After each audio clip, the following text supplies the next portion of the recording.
Across the world, there are abandoned villages where silence has completely replaced the life that once existed. Some were abandoned after an event forced an entire community to leave. Others declined over many years, until the last residents eventually disappeared.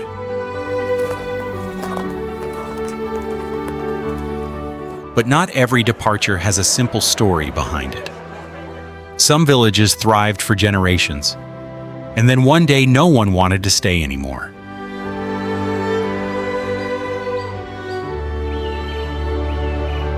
Many years later, traces of their former lives still remain amid landscapes that seem almost cut off from the world.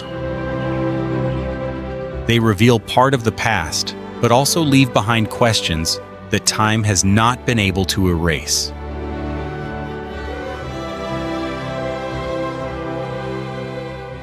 What made an entire community abandon the place they once called home?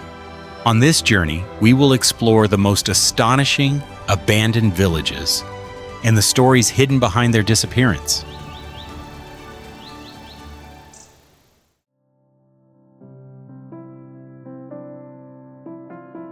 Off the northeastern coast of Crete, Spinalonga covers only about 8.5 hectares and is surrounded by fortress walls overlooking Elaunda Bay.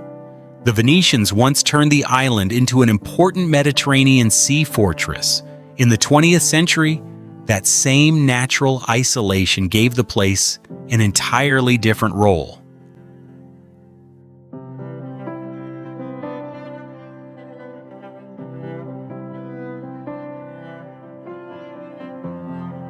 In 1903, the Cretan authorities decided to turn Spinalonga into a compulsory isolation colony for people with leprosy.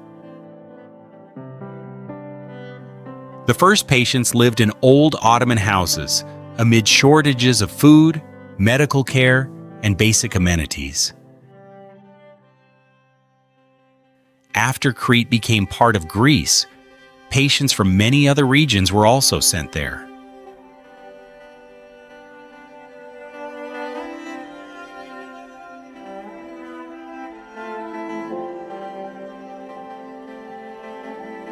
Although separated from society, the residents of Spinalonga did not exist only as patients waiting.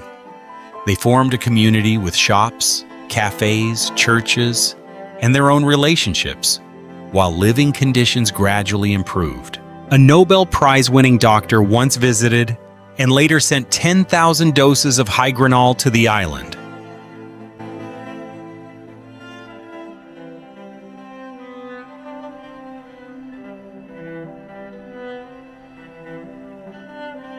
When effective treatments appeared, the reason for maintaining isolation on Spinalonga gradually disappeared. In 1957, about 30 of the last patients were transferred to a hospital in Athens, and the leprosy colony closed permanently after more than half a century. Stone houses, narrow streets, and community facilities were then left behind within the fortress.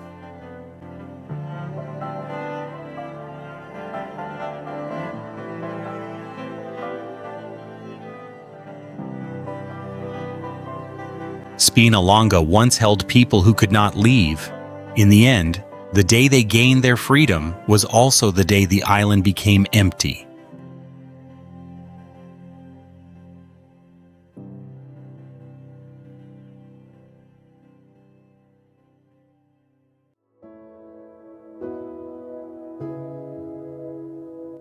Deep within the Arctic Circle on the Svalbard archipelago, Pyramiden was founded by Sweden in 1910 as an isolated coal mining settlement. In 1927, the settlement was sold to the Soviet Union and gradually developed into a complete town amid the frozen landscape. By the late 1980s, the population had reached about 1,400 people.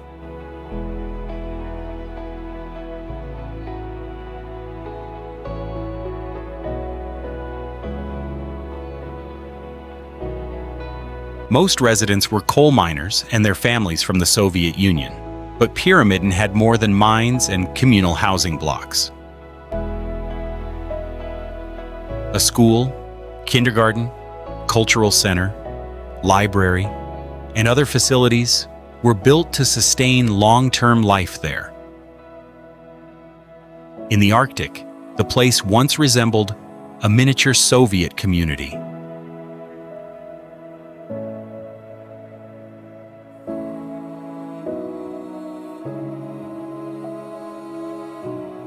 One unusual feature of Pyramiden only became truly apparent after people left.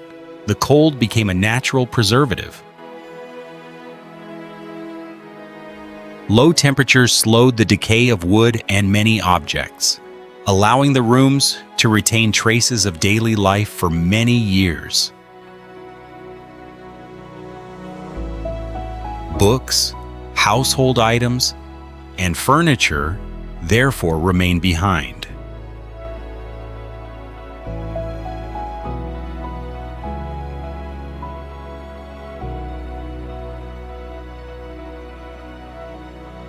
In 1996, a plane carrying workers and families from Pyramiden crashed, killing 141 people and dealing a severe shock to the community.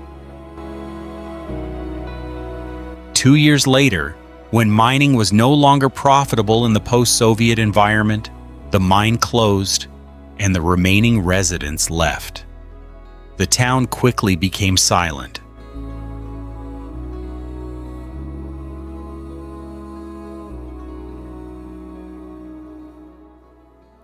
In Pyramiden, the cold does not only cover the abandoned town, it also preserves the traces of a life that came to a stop.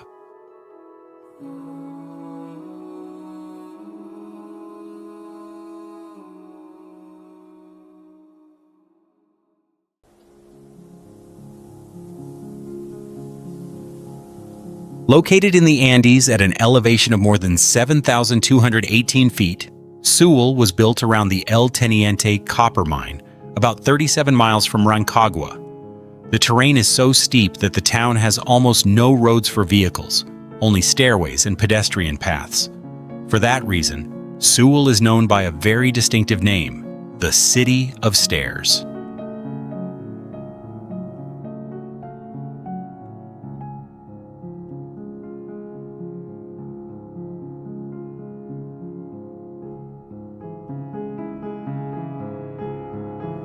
Built by Braden Copper beginning in 1905, Sewell developed into a complete company town in an isolated mountain region. At its peak, around 15,000 people lived within 1,883,684 square feet of built space, with a hospital, schools, a cinema, swimming pool, and sports facilities. Colorful wooden buildings clung tightly to the mountainside.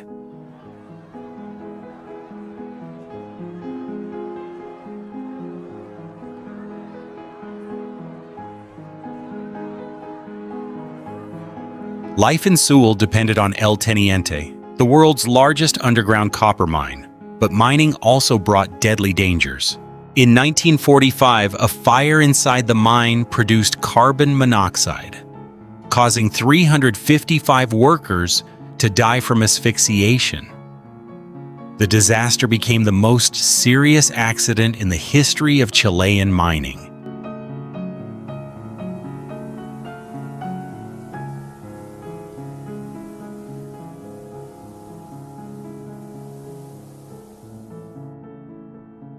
The end of Sewell did not come from a disaster, but from a decision to move residents down into the valley. In the late 1960s, Operation Valley relocated families to Rancagua, where transportation and services were more convenient. By the 1970s, most of the town had become deserted, and many buildings were later demolished.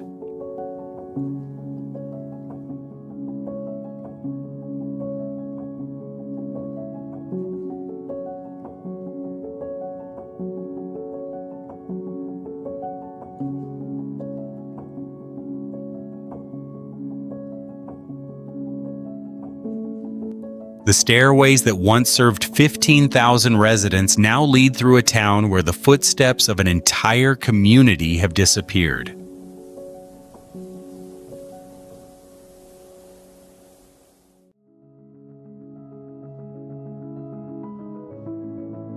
Surrounded by walls and almost isolated on a peninsula in Extremadura, Granadilla has the appearance of a medieval village with its structure still largely intact. The settlement dates back to the 9th century with streets centered around the main square. Its elevated position once helped protect the village, but later caused it to become isolated.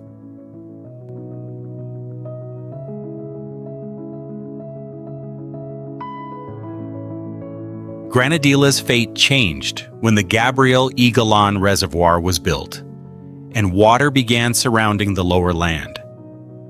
Roads, farmland, and the residents' natural connections to surrounding areas were gradually cut off, even though the residential district itself was never submerged. By 1965, the evacuation was complete, and Granadilla became an uninhabited town.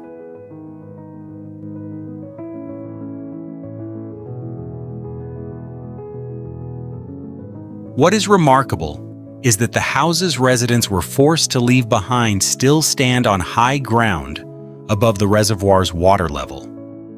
Without being submerged, Granadilla preserved its street network, walls, and many old buildings after decades without residents. The isolation unintentionally turned the entire village into a historical remnant.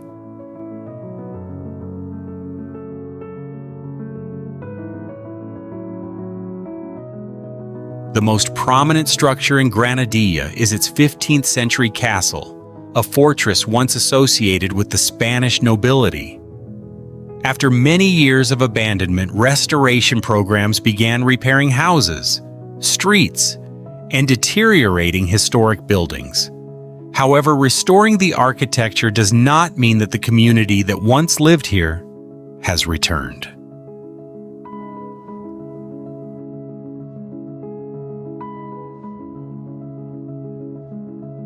The reservoir caused Granadilla to lose its residents, even though their homes were never submerged beneath the water.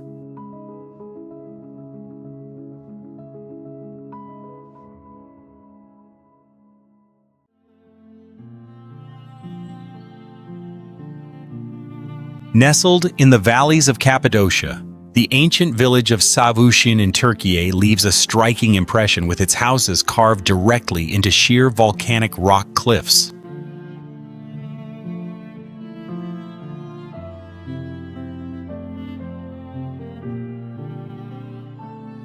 The naturally porous rock structure keeps the interiors cool throughout the year and gives the village a truly unique cave architecture appearance.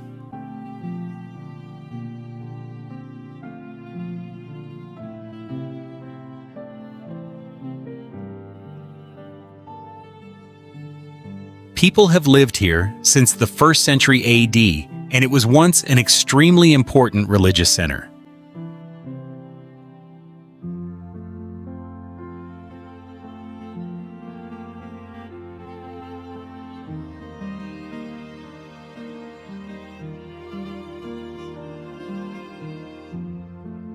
With ancient cave churches adorned with many intricate frescoes, the village experienced centuries of flourishing development alongside a large, settled community.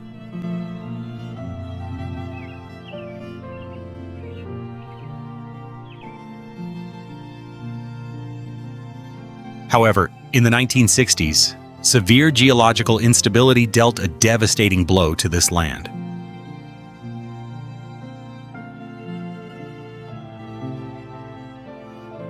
Volcanic rock masses repeatedly collapsed, directly threatening the lives of residents and forcing the entire population to evacuate urgently to a new, safer area.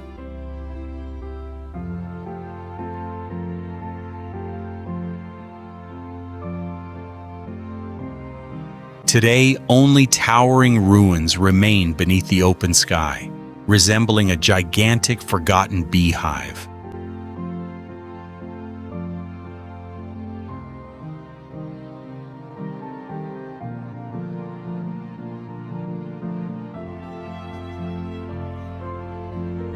cracked sections of stone walls and hollow window openings carved deep into the cliff transform the village into a surreal destination that attracts large numbers of visitors eager to explore the past. Leaving behind the silent cliffs of Savushin, the next journey will take us to another mysterious abandoned place.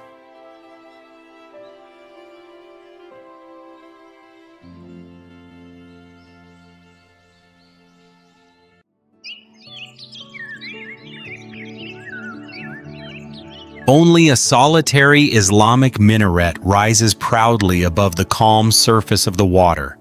That is the first impression that strikes anyone who visits the village of Savushan.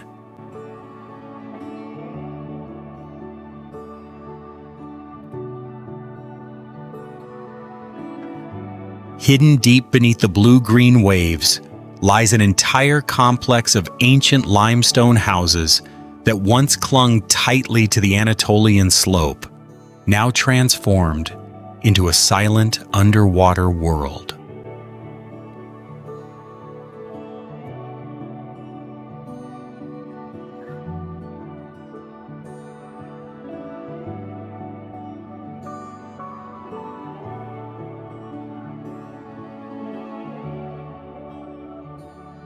Before the day it disappeared, this settlement once echoed with prayers every morning and rang with the laughter of families who remained deeply attached to life beside the gentle river. Its purely agricultural way of life passed peacefully through the decades, sustaining sturdy stone houses along with closely connected cultural and religious traditions.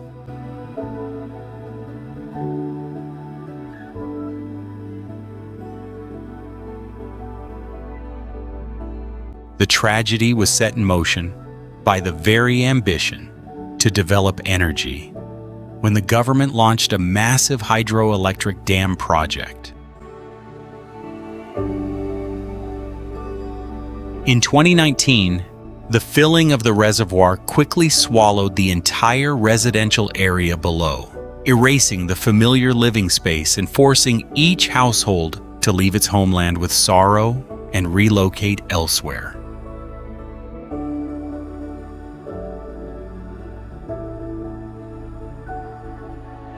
Today, the devastation has given this land an eerie and haunting beauty.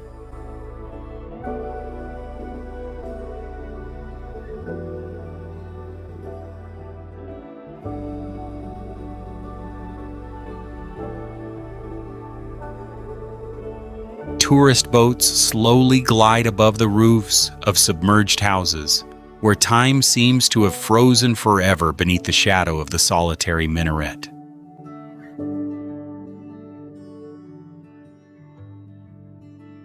Leaving behind the ruins, submerged deep beneath the blue-green water, the journey continues with a completely different story of abandonment.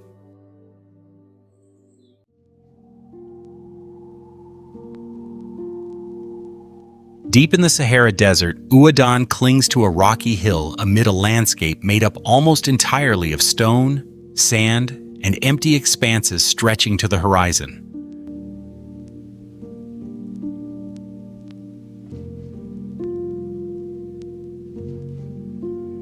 The old quarter forms a maze of small houses built from local stone and clay, allowing them to blend almost completely with the colors of the desert.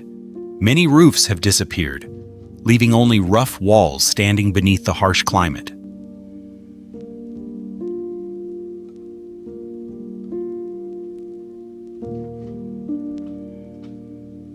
What is remarkable about Uadan is that people once built a community in such a deprived environment.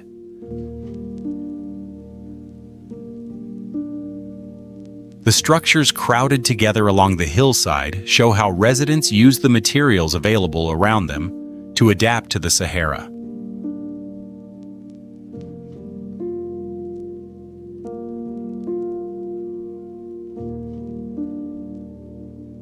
Over time, the old quarter became a dense mass of stone architecture, completely different from the vast emptiness surrounding it.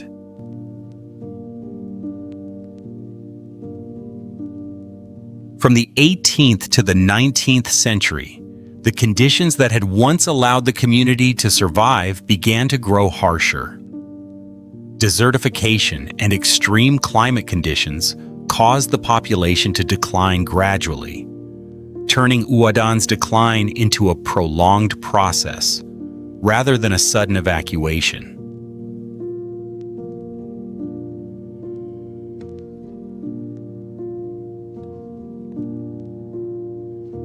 Families left one after another, leaving the old quarter to sink ever deeper into the silence of the Sahara.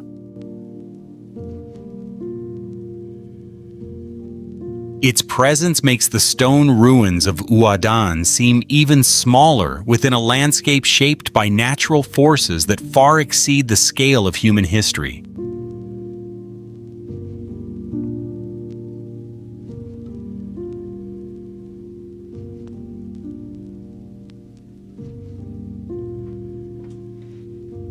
But the desert is not the only place in the world capable of making the traces of an entire community gradually disappear.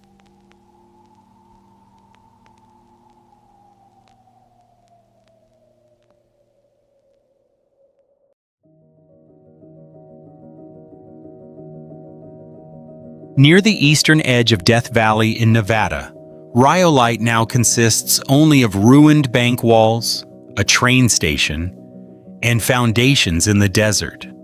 Few would guess that this place once grew so rapidly that it became one of the largest towns in southern Nevada. It all began when gold was discovered nearby in 1904.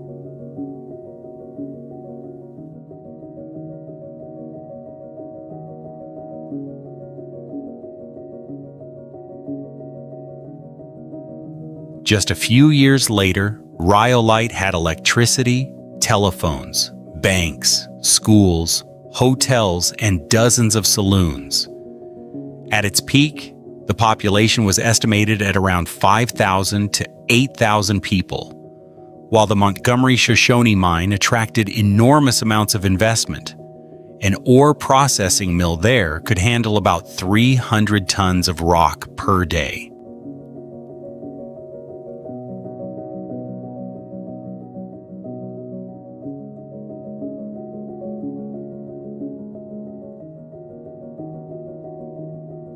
That wealth depended almost entirely on the expectation that the mines would continue to be profitable.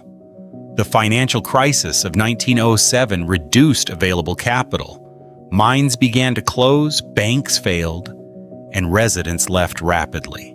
Before long, the population had fallen to only a few hundred people, and eventually the electricity was shut off.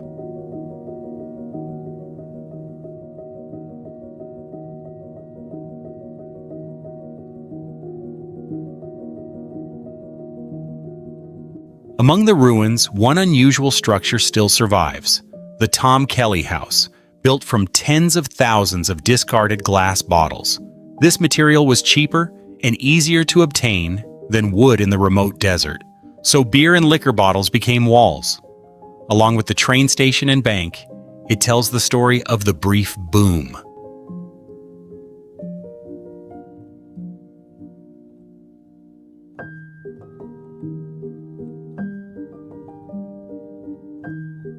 Rhyolite grew from the gold rush, then disappeared almost as quickly as it had appeared, leaving the desert to preserve what remained.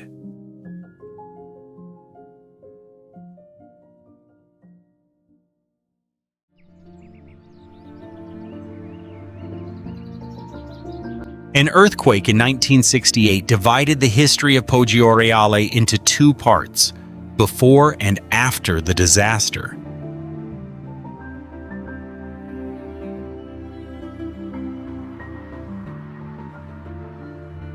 Located on the island of Sicily, the town today looks as though it was frozen at the exact moment when life was interrupted. Empty streets run between cracked facades and the old church, creating the impression that the residents simply left and never returned.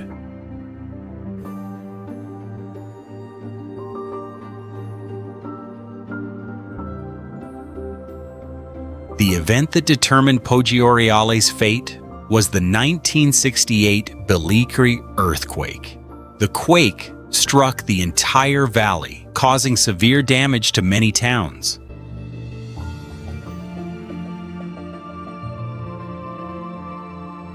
Poggioreale was so heavily destroyed that continuing life in the old settlement became too difficult, forcing the community to abandon its home.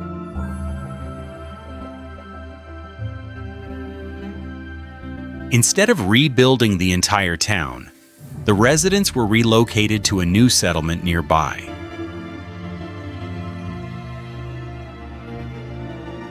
Many families left hoping that the move would only be temporary, waiting for their homes to be restored so they could return.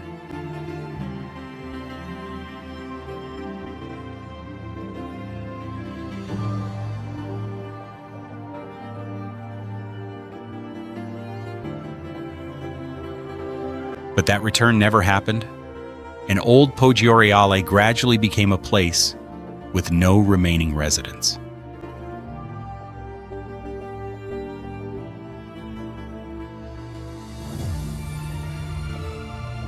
The disaster did not erase everything. Eroded facades, streets, churches, and sculptures still survive among the ruins, preserving traces of the community that existed before 1968. It is precisely this unfinished state that makes Poggioreale feel like a memory carved in stone and abandoned in the middle of Sicily. Some places disappear after a disaster, while others remain standing so that time can continue telling the rest of the story.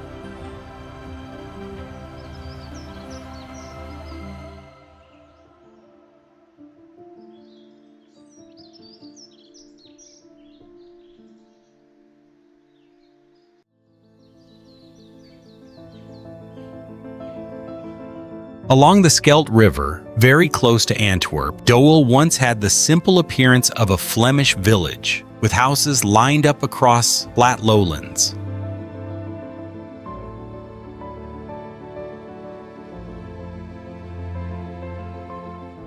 For centuries, life here was closely tied to the river, as agriculture and the activity of a small port formed the foundation of the local community.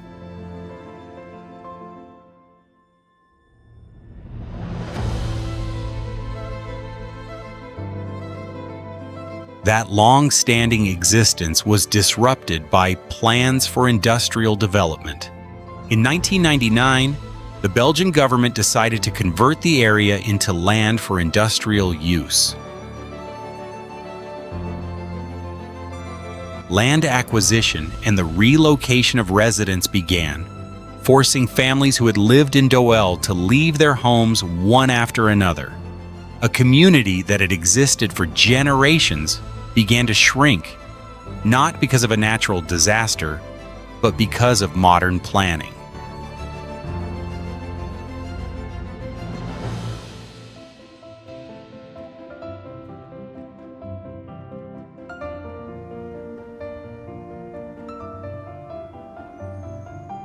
However, Doel did not disappear completely.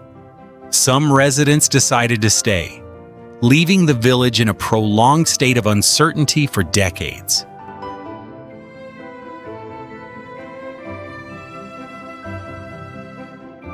Empty houses appeared alongside buildings that were still in use, creating a place that showed signs of life, also carrying the appearance of a ghost town.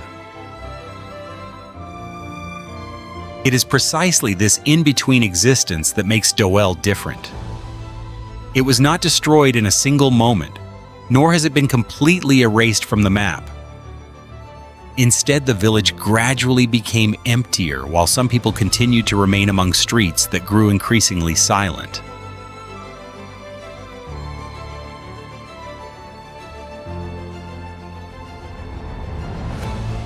Sometimes a place becomes deserted not because of the power of nature, but because of decisions made by people themselves.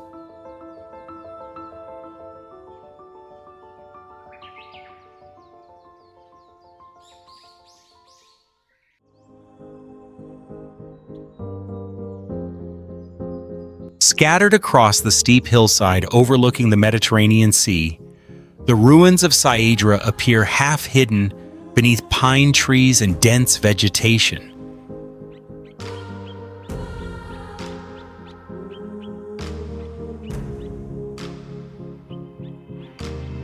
Its elevated position gave the ancient city a sweeping view across the sea while also providing a strong defensive location backed by rocky mountains.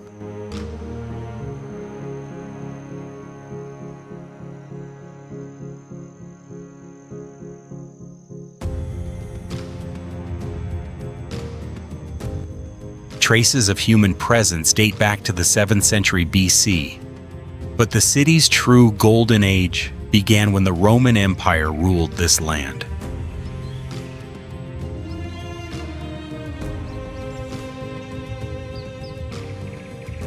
With a population of around 5,000, the city was once a prosperous center with a public square, water cisterns, and stone-paved streets bustling with merchants.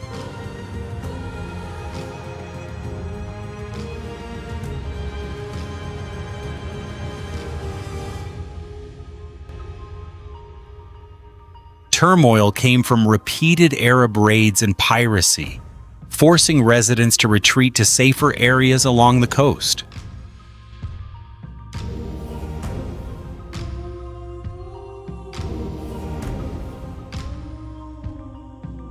By the 13th century, when the Byzantine maritime route collapsed, the city's economic lifeline was cut off and it officially fell into complete abandonment.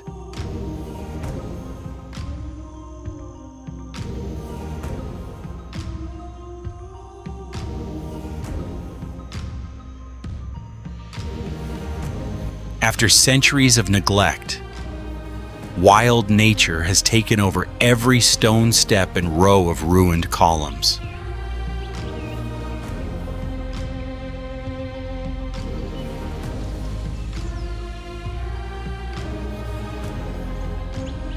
The blend of ancient Roman fragments and dense vegetation has turned this place into a silent, open-air museum, standing solemnly against the passage of time.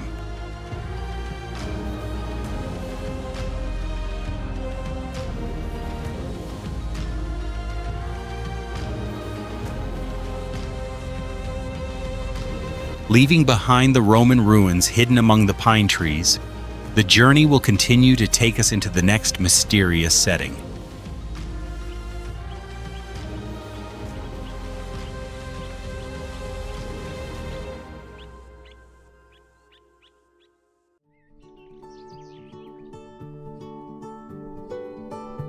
Rather than sinking into complete ruin and desolation, Goldfield is astonishing for appearing like a vivid historical scene meticulously restored on its original foundations.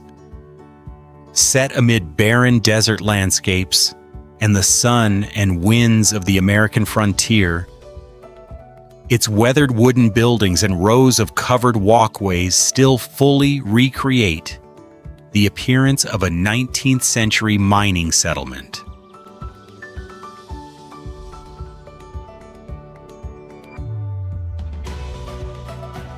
This land rose with remarkable speed almost overnight when a vein of exceptionally high purity gold was discovered in 1892.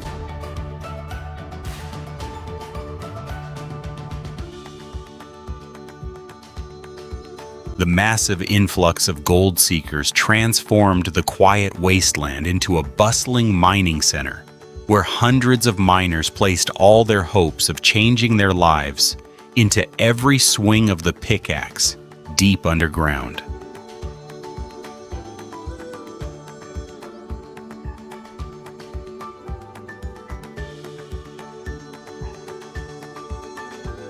However, the brief prosperity ended when a geological disaster struck in 1897.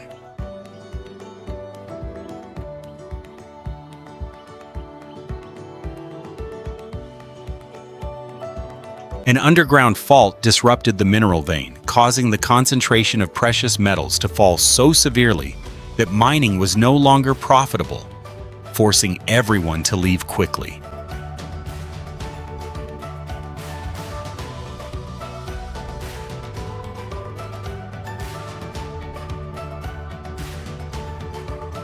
Today, the town is carefully preserved like a time machine that takes visitors back to the golden age of the old gold rush.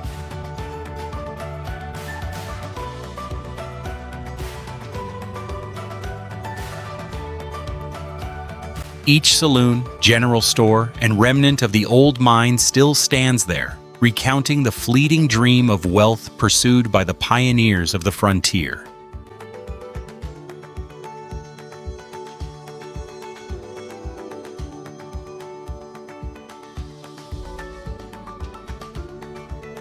Leaving behind the explosive memories of the barren desert, let us continue the journey to discover the story behind the next ruined place.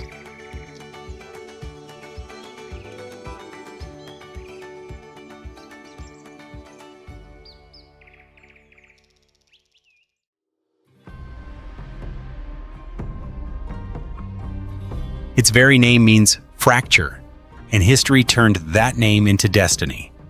Frattura, in the Abruzzo region of Italy, sits at an elevation of about 4,130 feet, where an earthquake once devastated the village, and claimed more than a third of its population.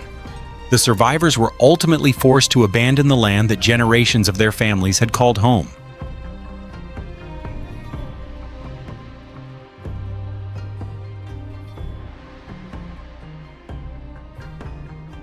Yet they left Frattura without ever leaving behind their memory of it. Religious processions bearing statues of saints still bring descendants back to the old stone alleys, turning pilgrimages to the ruins into a way of maintaining a living bond with their ancestors. That story reflects a major challenge facing Italy: preserving cultural heritage situated within the perpetually unstable Apennine seismic belt.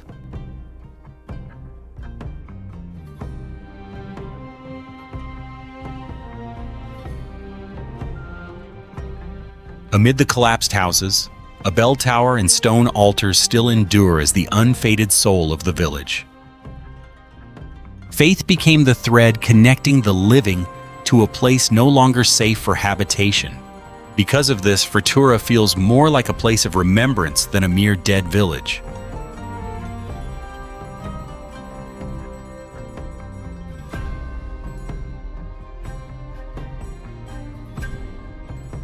Below the ruins lies a heart-shaped lake spanning about 0.46 square miles, formed by an ancient landslide.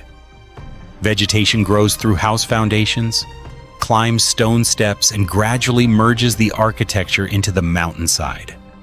Nature, which once helped shape the catastrophe, is now transforming its remnants into part of the landscape.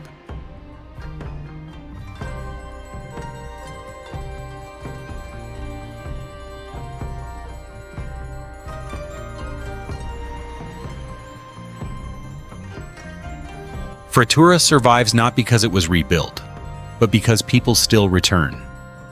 Some homelands lose their houses, yet never disappear from memory.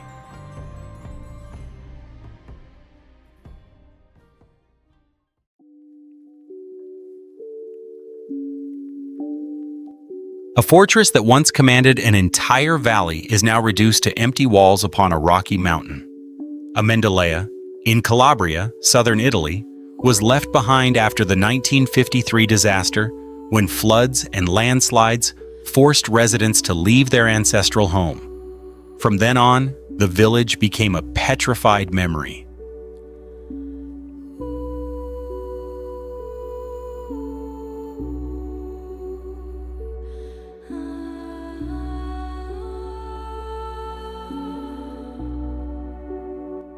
But what continues to live on when people have departed?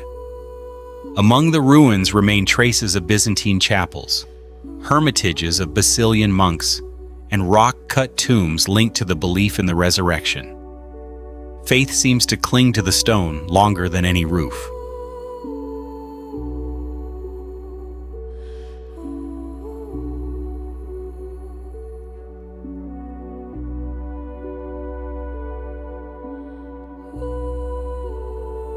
Beneath the cliffs lies a white pebble riverbed over 1,600 feet wide, forming a stark contrast with the mountain slopes and lush green bergamot groves.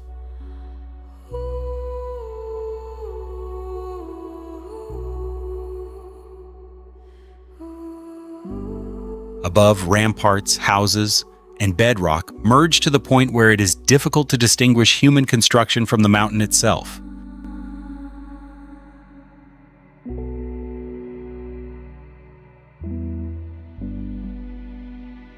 The whole village resembles a fortress being absorbed by nature.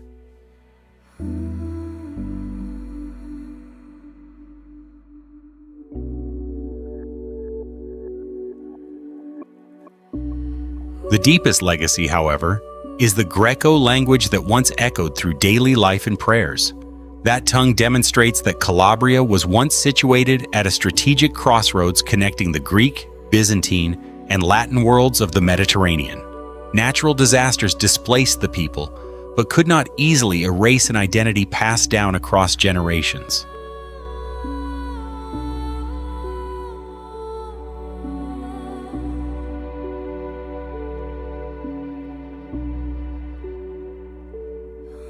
Leaving behind these walls, returning to the mountain rock, the journey continues to another village where abandonment tells an entirely different story.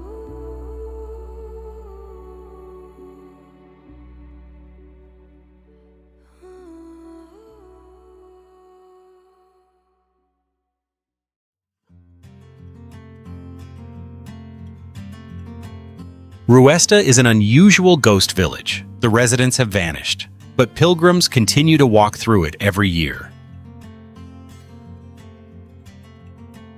On a hillside in northern Spain, two medieval towers, nearly 80 feet high, still rise above the collapsed roofs. Visitors walk among the empty houses and encounter passing groups of pilgrims, making this place both desolate and still in motion.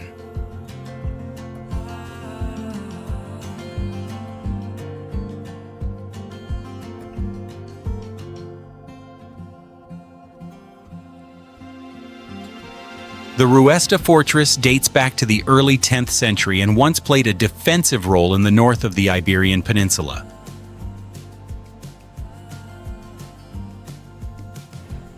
The village later became a stop on the Aragonese branch of the Camino de Santiago, a pilgrimage route connecting many European communities.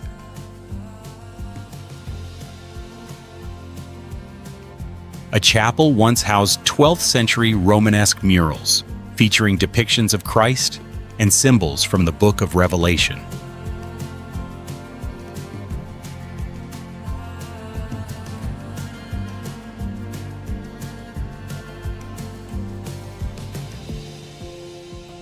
The turning point came when the reservoir flooded most of the farmland that had once sustained Ruesta.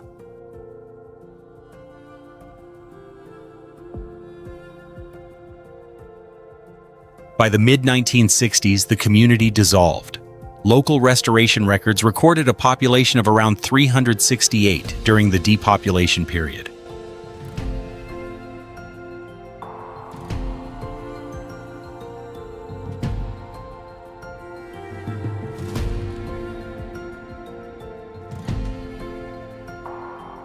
But Ruesta is not completely dead. Since the late 1980s, several buildings have been restored into pilgrim shelters, allowing visitors to sleep right in the middle of the abandoned village.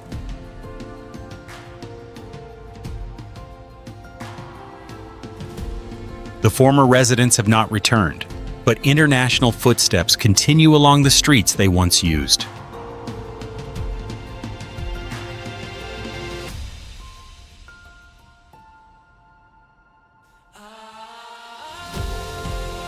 Today, some buildings welcome pilgrims overnight again, but Ruesta has not returned to the village it once was.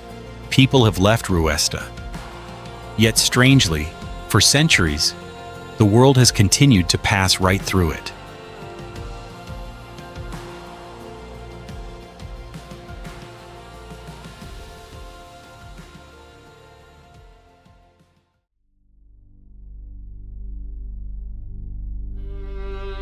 Celano Vecchia, in the Lazio region of Italy, stuns with the sensation that the entire village is slowly slipping away from the world. Stone houses, arched gates, and a bell tower cling to a volcanic spur about 1,115 feet high, above slopes and ravines that are continuously eroding. Earthquakes, landslides, and unstable ground eventually forced residents to abandon the place where their ancestors had lived for generations.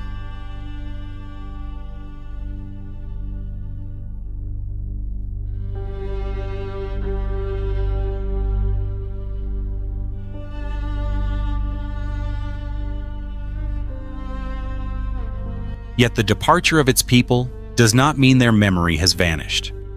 Traditions tied to the old village are still maintained, drawing descendants back to the land their families once called home. Celano thus touches upon a major dilemma facing Italy: how to preserve cultural heritage when the very ground supporting it is no longer stable?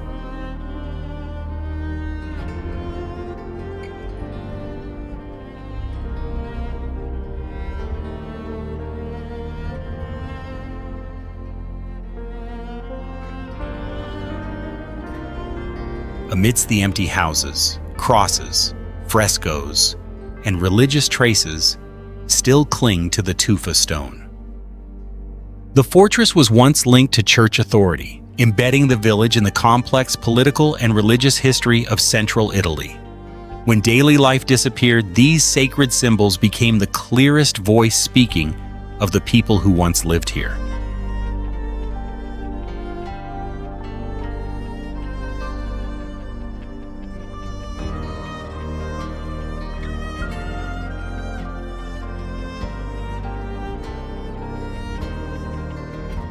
An ancient well over 100 feet deep is also tied to local legends of the afterlife, adding an air of mystique to the ruins.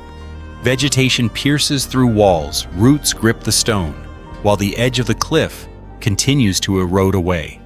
Nature is not simply reclaiming Celano, it is steadily erasing the very foundation of the village.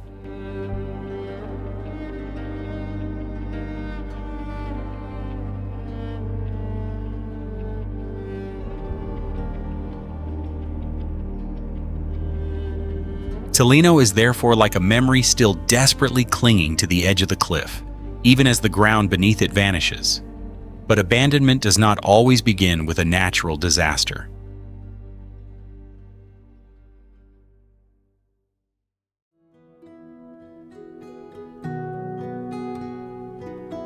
How many memories can remain trapped behind locked doors? Fossa, in the Abruzzo region of Italy, holds the answer in stone streets that were cordoned off after the 2009 earthquake, when residents were forced to evacuate the historic center almost instantaneously. The houses stand empty, but the lingering traces of daily life make this place feel like a memory interrupted mid-sentence.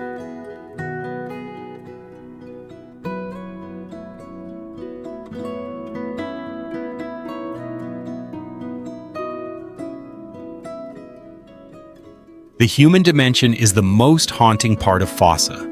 A community that had endured for generations suddenly had to prioritize personal safety over homes, ancestral roots, and spaces of worship.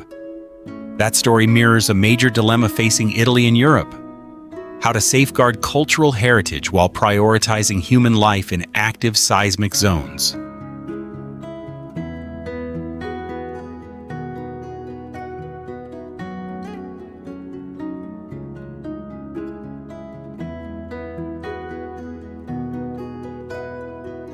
Deeper beneath the rubble lies an ancient spiritual past.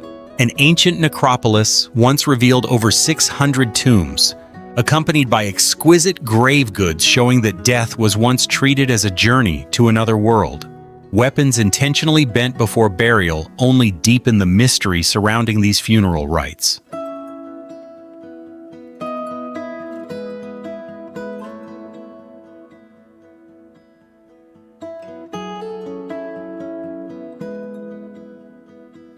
Amidst that heritage, medieval frescoes depicting the Virgin Mary and the Last Judgment survived the earthquake.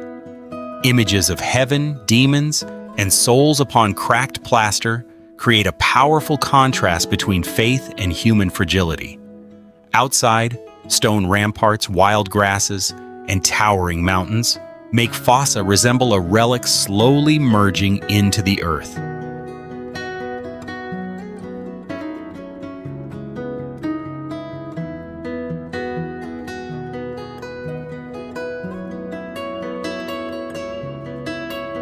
Fossa thus tells not merely the tale of an abandoned village, but of how memory outlives stone walls.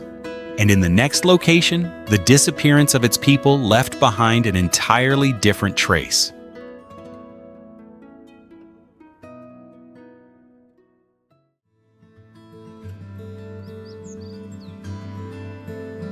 A village lost its residents, but its cathedral still holds their soul.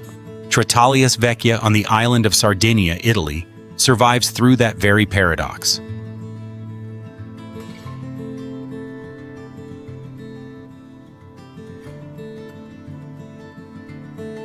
Water from the reservoir rendered the ground unstable, forcing the entire community to leave their homeland.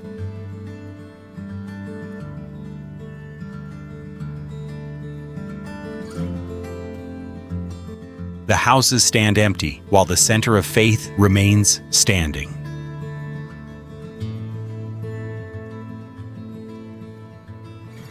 Completed in the 13th century, the Romanesque Pisan Cathedral was once the seat of regional religious authority. Amidst the silent roofs, the light-colored stone and ancient arches appear almost invulnerable. Visitors walk through deserted streets and come face to face with the cathedral, as if encountering a heart that still beats inside a lifeless body.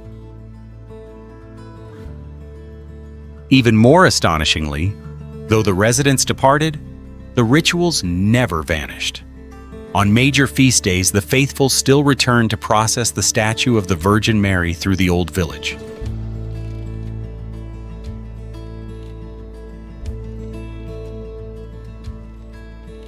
Faith thus serves as the thread drawing a scattered community back to the land where their ancestors once lived.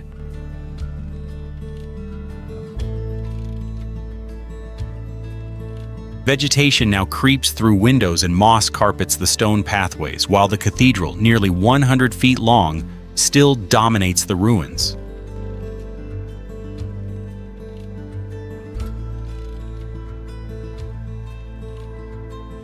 Nature is slowly reclaiming the houses, but religious architecture continues to defy oblivion.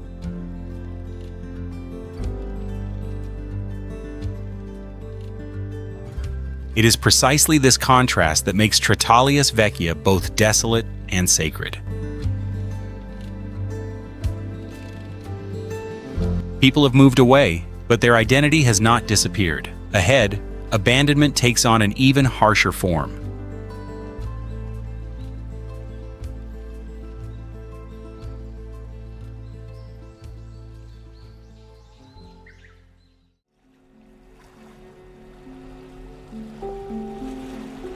Off the coast of Nagasaki, Hashima is only 1,575 feet long and 525 feet wide.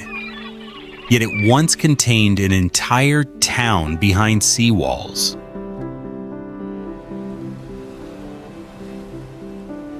The concrete blocks made the island look like a battleship from a distance, giving rise to the nickname Gunkanjima, meaning Battleship Island.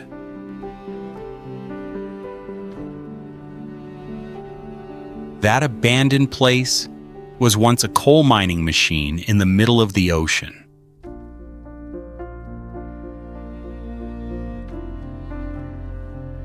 Mitsubishi purchased Hashima in 1890 and developed an undersea coal mine, bringing workers and their families to the cramped island.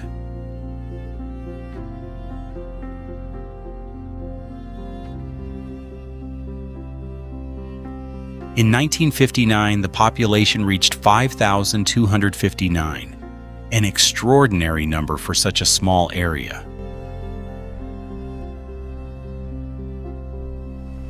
to accommodate thousands of residents, Hashima grew vertically, with multi-story concrete apartment buildings.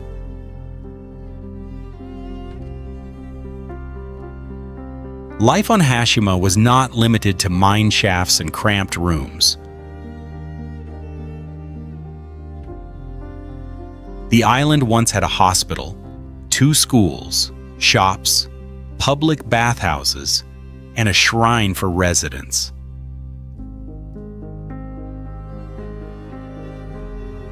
But its prosperity depended on coal, just as Japan was shifting to oil, and the coal mining industry began to decline.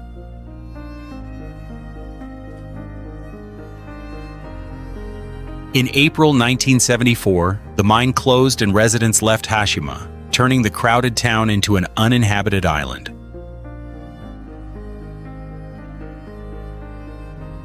The schools, hospital, and more than 30 concrete building blocks were left behind to the wind, rain, and sea storms. Inside the rooms, belongings still remained, making the place feel like a life interrupted halfway through.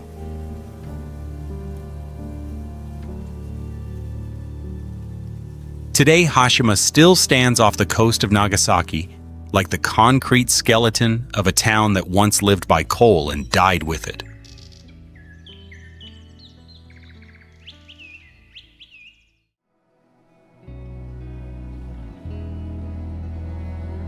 In the middle of the Namib Desert, Kolmanskop now looks like a town being swallowed room by sand dunes. Sand pours through windows, covers hallways, and rises inside houses that once belonged to wealthy families.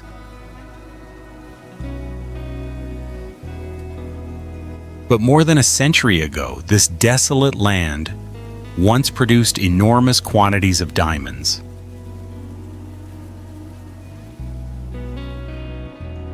The story began in 1908, when railway worker Zacharias Lawala discovered a diamond in the sand near the tracks.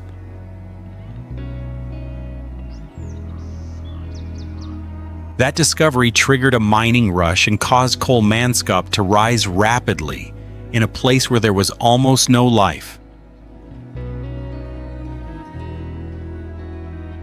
By 1912, the area was producing about 1 million carats of diamonds each year.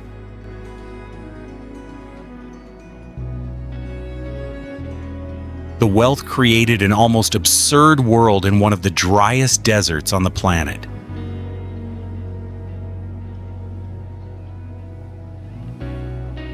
Kolmanskop had a hospital, a school, a theater, a casino, a bowling alley, and even an ice factory serving its residents.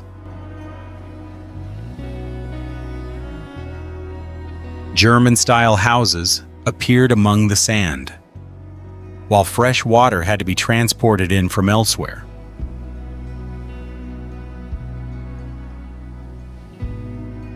But as the diamonds around Kolmanskop declined, the very reason the town existed also began to disappear. In 1928, richer deposits were discovered farther south, drawing mining operations and residents away. By 1956, Kolmanskop had been completely abandoned.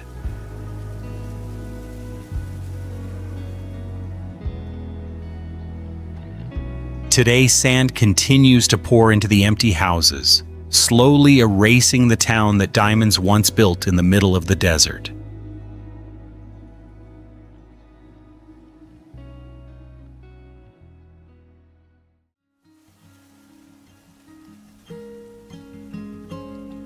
On a clay ridge in Basilicata, Krakow rises among eroded gullies like a fortress forgotten by time. Stone houses, palaces, and churches still cling to the hillside, even though many sections have collapsed. Ironically, the very ground that shaped this landscape ultimately defeated the town. Krakow was not a settlement that appeared and vanished within a few decades.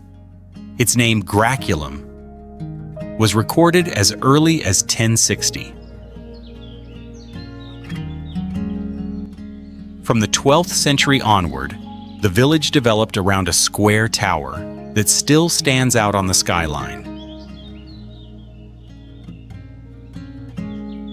Over the centuries, its elevated position turned the place into an important defensive point in the region.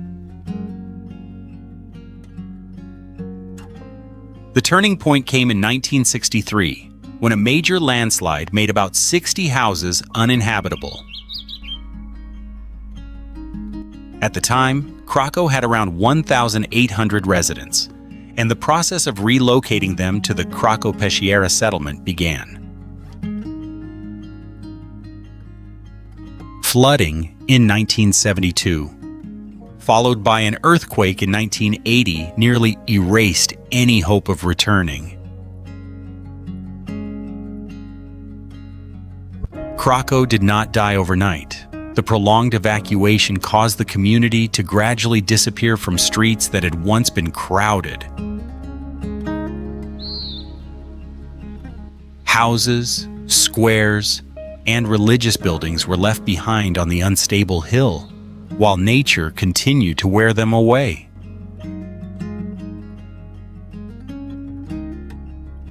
The scene makes Krakow look like an evacuation that never truly ended.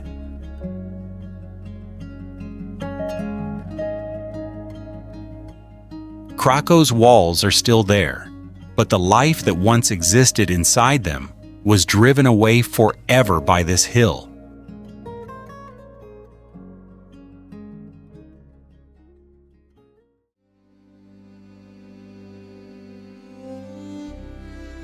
At an elevation of more than 8,202 feet in California, Bodie once exploded with growth at an almost unbelievable pace.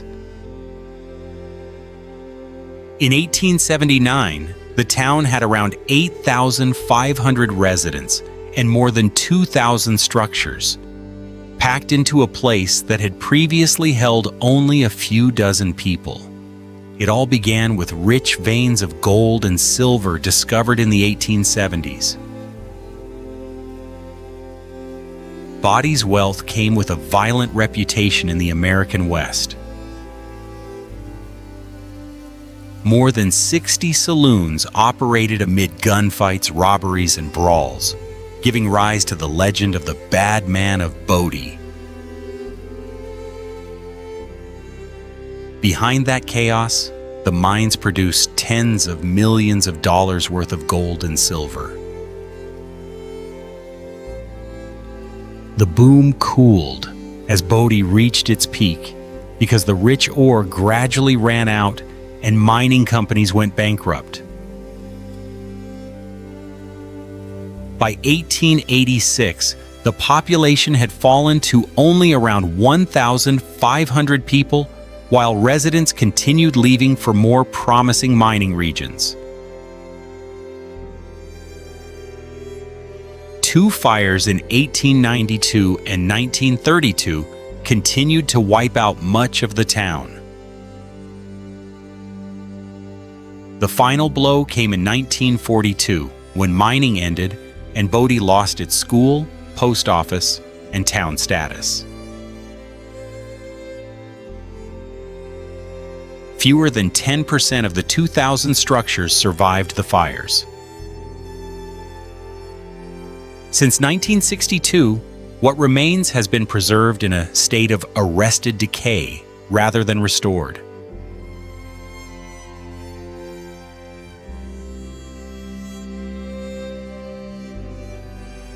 Bodie was not brought back to life. The abandoned houses and objects are still kept as they were, allowing the silence to tell the town's story.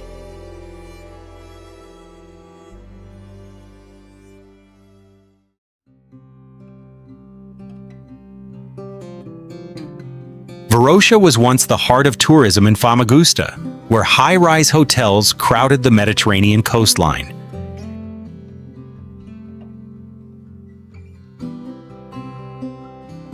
In 1973, Famagusta had 4,859 hotel beds, accounting for about 45% of Cyprus's total hotel capacity at the time.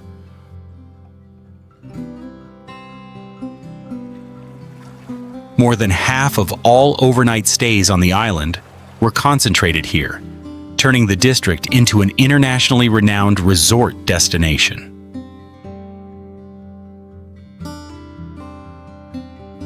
Everything changed in the summer of 1974, when the conflict in Cyprus entered a decisive phase.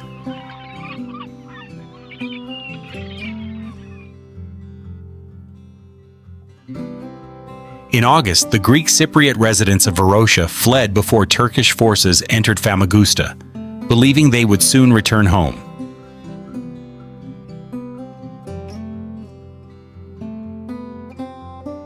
But the resort was fenced off, leaving hotels, apartments, shops, and streets behind.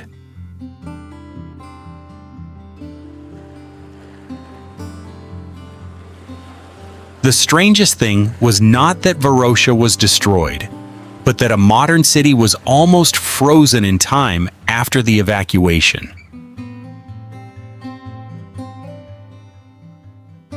For decades, seaside hotels decayed, windows shattered, and vegetation spread through buildings that had once served thousands of tourists.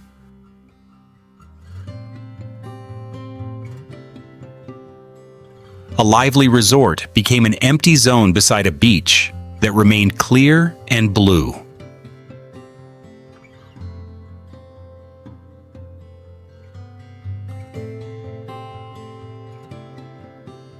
Varosha's fate then became closely tied to the prolonged political division of the island of Cyprus.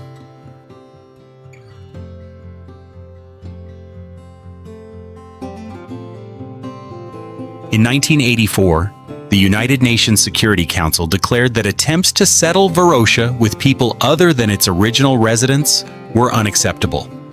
Since 2020, some areas have been open to visitors, but many buildings remain abandoned.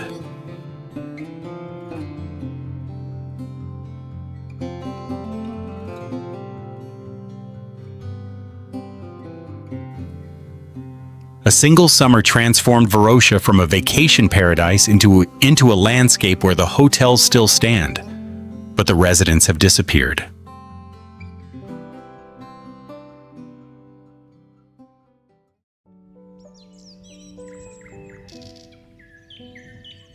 Before the tragedy, Oradour-sur-Glane was a peaceful town in central France, with shops, schools, and a tram line connecting nearby communities.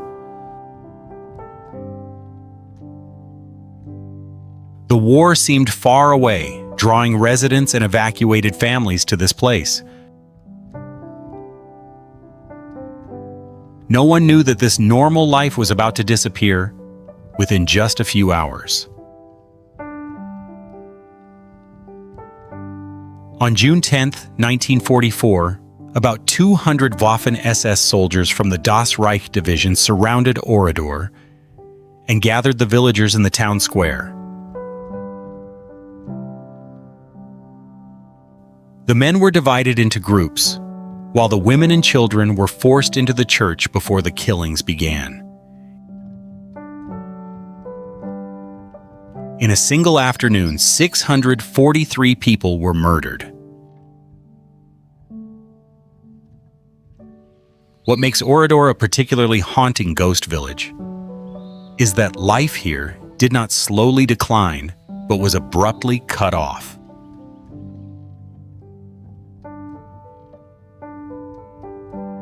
After the massacre, the soldiers burned houses, shops, and many buildings, leaving the village blackened by fire. Only 6 people survived, while the community that had once filled the streets almost completely disappeared.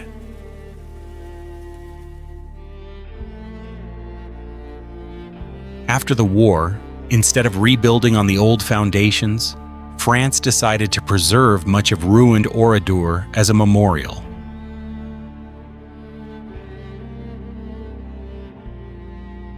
A new town was built nearby, while the old village still retains its burned facades, railway tracks, and rusting vehicle wrecks.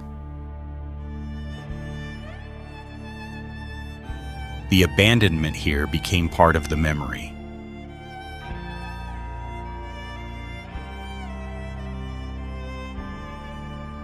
The blackened houses and rusting car make Orador seem as though that fateful afternoon never truly ended.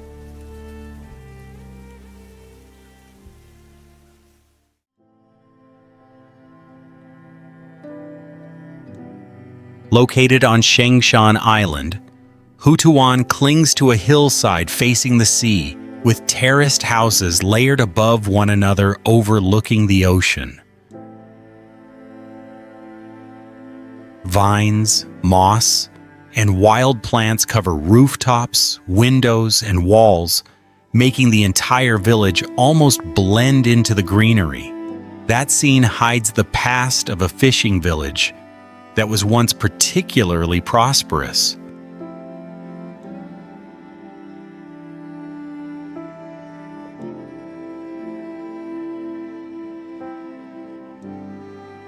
During its prosperous period, more than 2,000 people lived in Hutuan, most relying on fishing around Shengshan Island. Houses stood densely along the steep hillside, reflecting a community once large enough to sustain life in these waters. But that very isolated location gradually turned the village's advantage into an obstacle.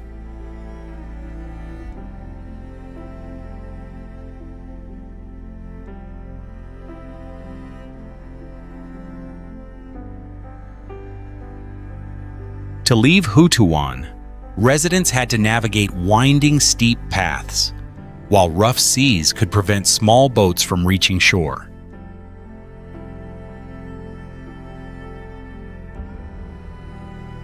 Getting children to school, caring for the sick, and transporting food became more difficult, while economic opportunities elsewhere became more attractive.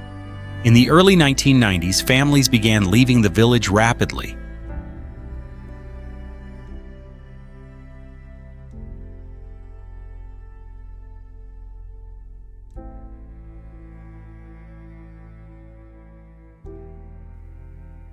As the houses lost their owners, the island's humid climate opened the way for vegetation to take over the empty spaces.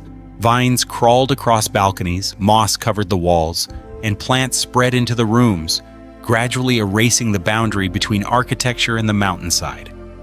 The abandonment that had once signaled decline instead transformed Hutuan into a distinctive green landscape.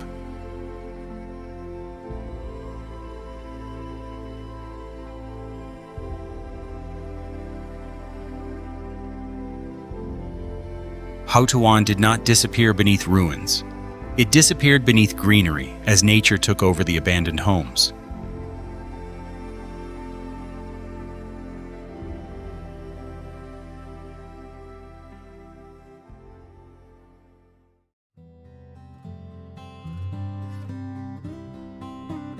Not far from the city of Fethiye, on a dry hillside in southwestern Turkey, Kayaköy appears with hundreds of roofless stone houses packed closely together.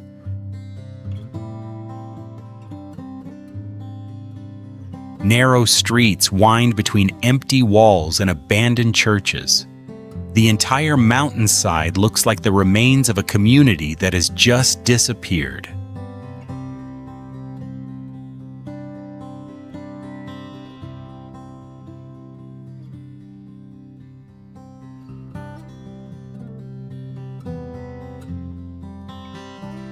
When it was still known as Lavisi, this place was once a densely populated Greek Orthodox community with about 6,500 residents recorded in 1912.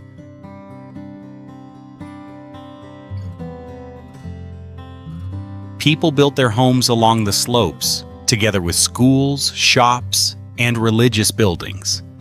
2 large churches and numerous chapels show how strongly the community once flourished.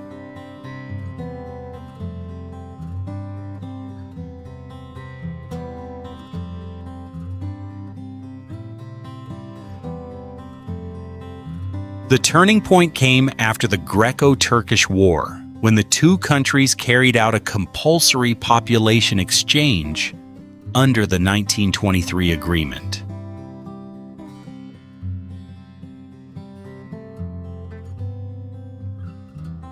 The Greek Orthodox residents of Livisi were forced to leave their homeland and move to Greece. They left behind their homes, churches, and streets that had been tied to generations of life there.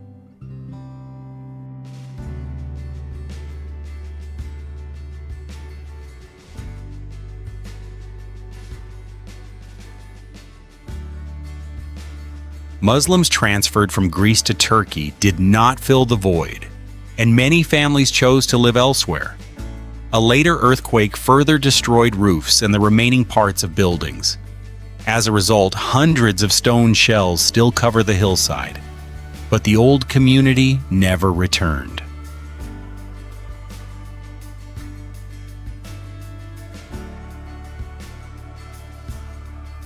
The people who once lived in Kayakköy left their homeland, while an entire hillside full of houses remained behind.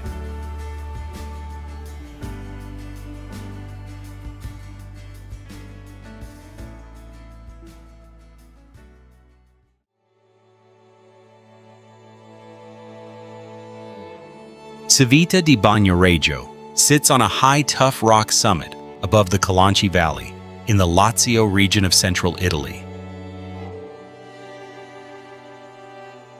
The village is connected to Bagnoregio only by a pedestrian bridge about 984 feet long, making the entrance look as though it is suspended in midair. Below, the soft clay is continuously eroded by water and wind day after day, here endlessly.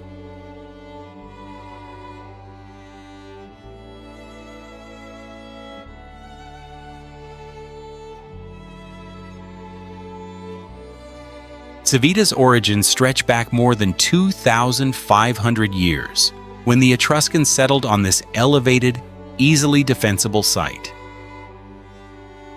Through the Roman era and the Middle Ages, the settlement once expanded onto areas of land that later landslides erased from the map.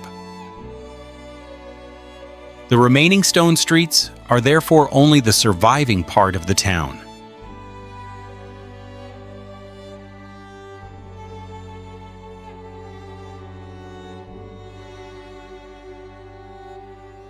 Civita's greatest enemy has never been war, but the hill beneath it.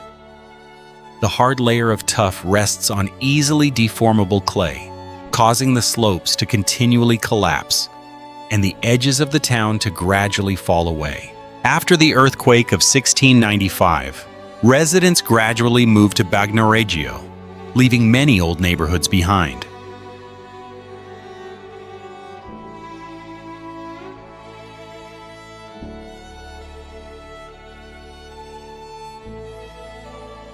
The population decline once earned Civita the nickname, the Dying City. But its story differs from ghost villages completely devoid of people.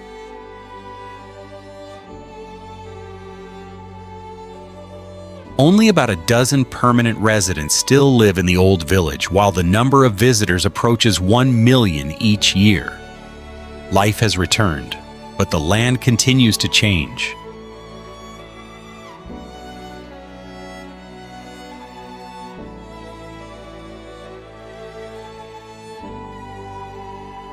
Civita exists in a paradox. The more famous and crowded it becomes, the hill holding it above the valley continues to silently disappear.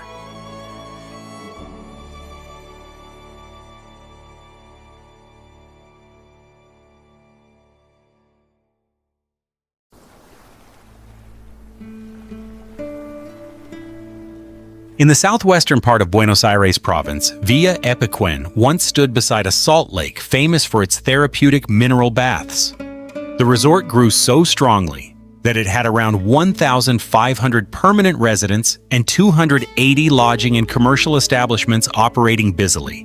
During each peak season, the town once welcomed as many as 25,000 visitors.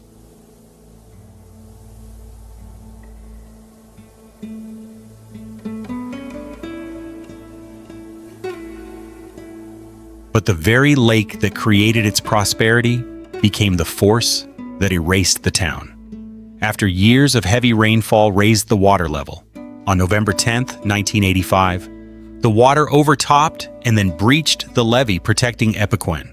In less than a week, the entire population had to evacuate their homes amid great chaos.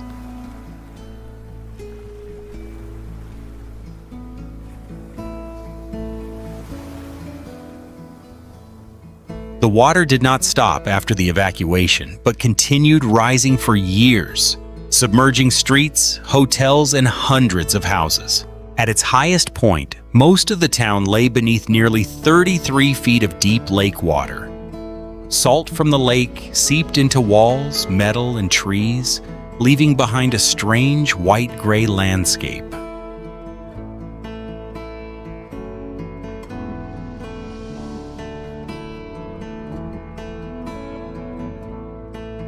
More than 2 decades passed before drought caused the lake to recede enough for Villa Epecuén to emerge again.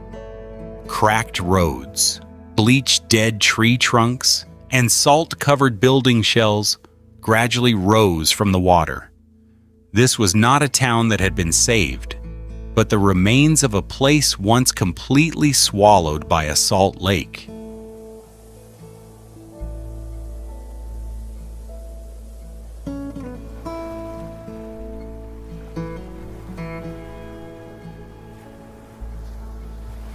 But water is not the only thing that can erase a community, and the next story will prove it.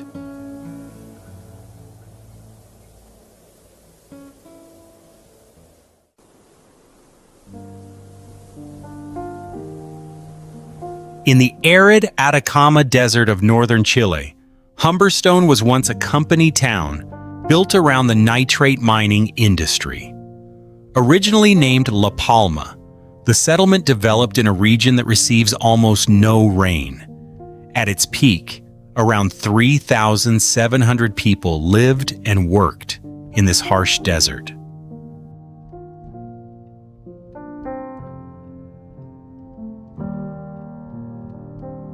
In 1959, the company that owned Humberstone was dissolved, and operations there were permanently shut down. Residents gradually left, abandoning the theater, residential quarters, school, and industrial structures in the Atacama Desert. Of more than 200 nitrate works that once existed in the region, Humberstone became one of the most intact surviving remains.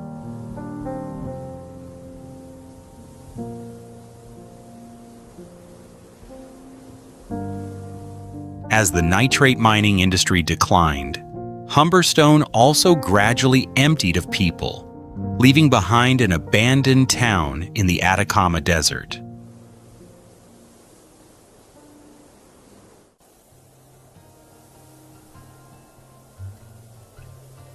In Michoacán, San Juan Parangaricutiro is an unusual case of a town erased from the map by nature.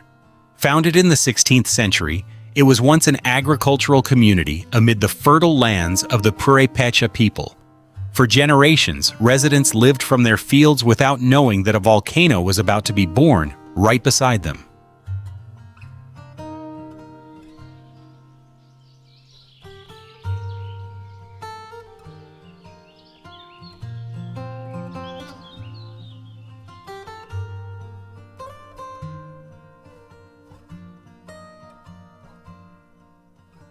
Amid the destruction, part of the San Juan Parangaricutiro church survived in an almost unbelievable way.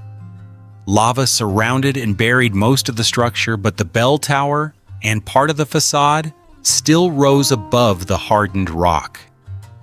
Paricutin erupted for 9 years, transforming the farmland into a different volcanic landscape.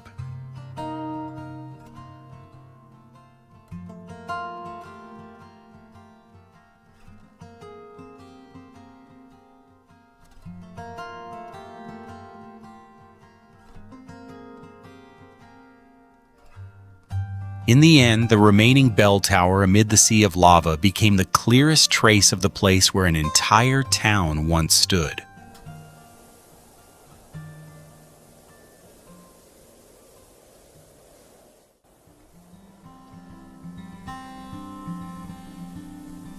About 11 miles from Jaisalmer, in the middle of the Thar Desert, Kuldhara now consists only of rows of roofless stone houses, temples, and empty streets. But this place was once a prosperous Paliwal Brahmin community, founded in 1291. Their ability to farm in the arid region allowed them to maintain a stable settlement for many centuries. The contrast between legend and evidence makes Kuldhara one of the most mysterious abandoned villages in Rajasthan. More than 400 ruined structures can still be identified in the old village, along with many remains in the surrounding area. Kuldhara is now protected, but the story of the curse continues to draw visitors there. No one knows for certain why Kuldhara became deserted. It is precisely that uncertainty that makes the walls in the desert even more mysterious.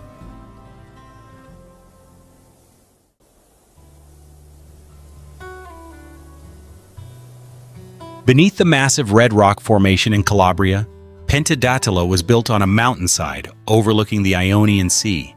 The village's name comes from the Greek pentadactylos, meaning 5 fingers, because the rocky peaks above resemble a hand.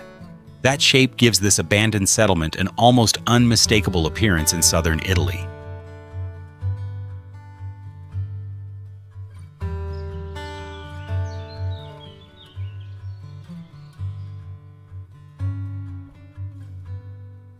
Pentadatilo was once an important defensive point, controlling routes from the sea into the Aspromonte Mountains.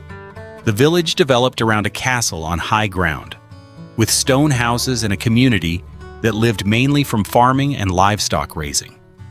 Local records once documented around 900 residents in Pentadatilo and the surrounding area.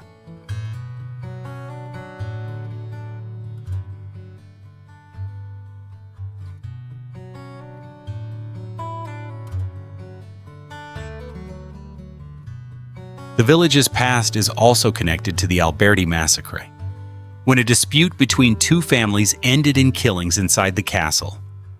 But the more serious blow came from the earthquake of 1783, which destroyed many structures and made the ground unstable.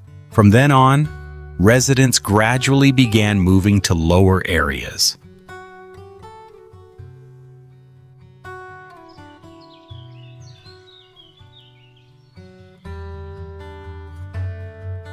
The departure continued across generations as earthquakes, floods, and the risk of landslides made life on the mountainside increasingly difficult. Eventually, the old village was considered no longer suitable for habitation, and the remaining residents were relocated. Stone houses, churches, and the ruins of the castle gradually fell silent.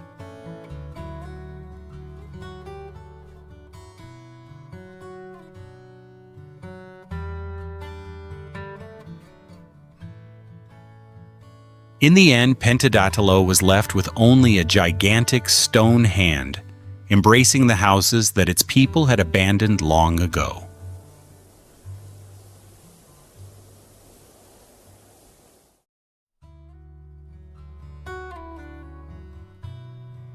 In the Sharjah Desert, Al-Madam looks like a residential neighborhood being slowly swallowed from within by sand.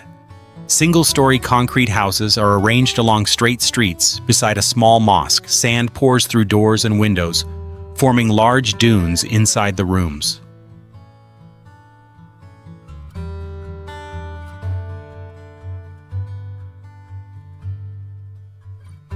The settlement is believed to have been built in the 1970s as part of a program to help Bedouin families transition from a semi-nomadic lifestyle to permanent settlement. The houses once represented a new way of life in the desert. Around 100 people from the Al-Qutbi tribe are believed to have lived in this area.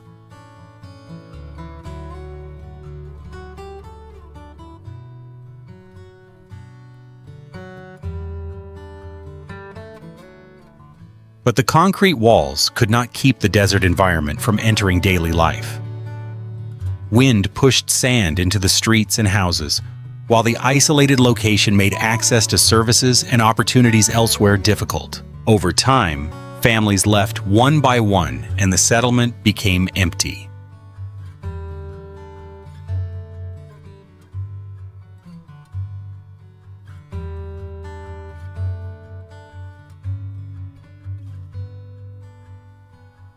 After the residents disappeared, sand continued to slowly advance deeper into the houses, creating Al-Madam's distinctive appearance.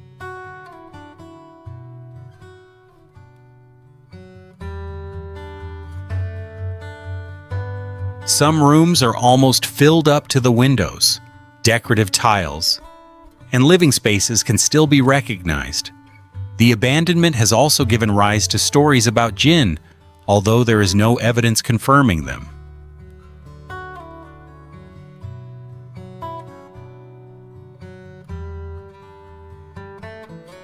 In Al-Madam, no major disaster was needed.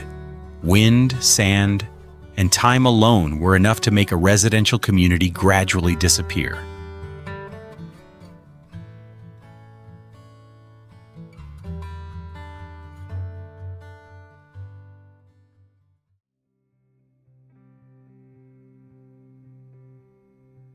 Hidden beneath a massive rock overhang in Mesa Verde, Colorado, Cliff Palace looks like an entire village built into the cliff face. It is the largest cliff dwelling in North America, with about 150 rooms and 23 kivas, circular spaces used for ceremonies. Around 100 people once called this place home.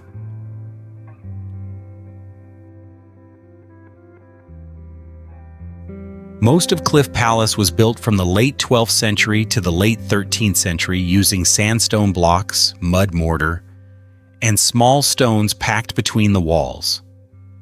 Many rooms were only a few feet wide, while the kivas and courtyards provided communal spaces at the time. Its large scale suggests that the site may also have served as an important gathering place.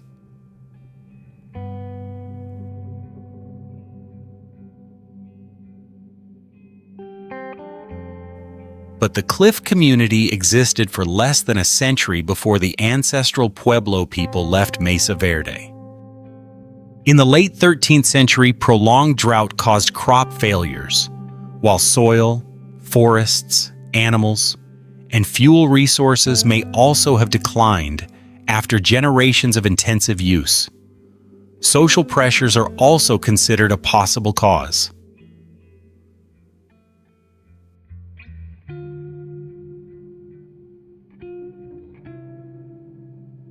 By around 1300, Mesa Verde was almost completely without residents. But this is not a story of a people disappearing. The ancestral Pueblo migrated south to New Mexico and Arizona, where their Pueblo descendants still live today. Cliff Palace was left behind and then endured centuries of damage from water, wind, and freezing conditions.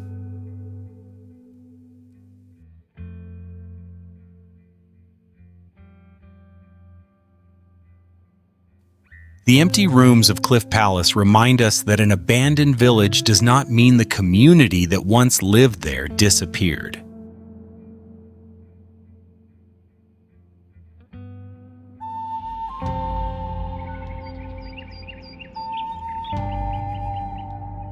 It was neither a natural disaster nor the depletion of resources that caused Panam Nagar to lose its vitality. What remains is a row of mansions belonging to wealthy merchants along the old street. Their scale still evokes the image of a once bustling commercial district, in stark contrast to the silence that surrounds it today.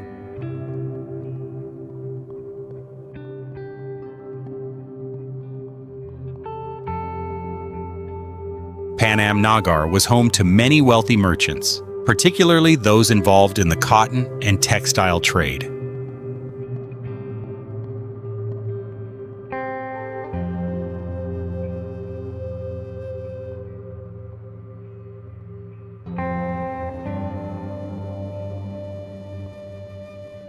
Commercial growth gave rise to the imposing buildings that still shape the appearance of the area today. The year 1947 became a turning point for Panam Nagar. After the partition of India, many Hindu merchants left the area.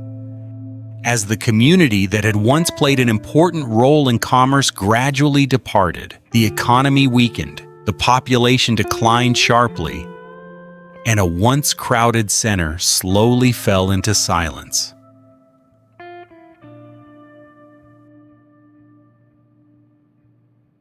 The mansions that were left behind tell the story of Panam Nagar's past most clearly.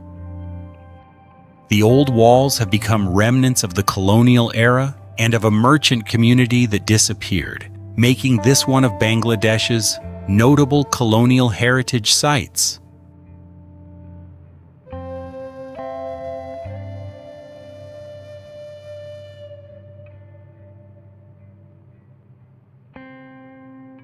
Some places are destroyed in an instant, while others simply fade away quietly as people leave one after another.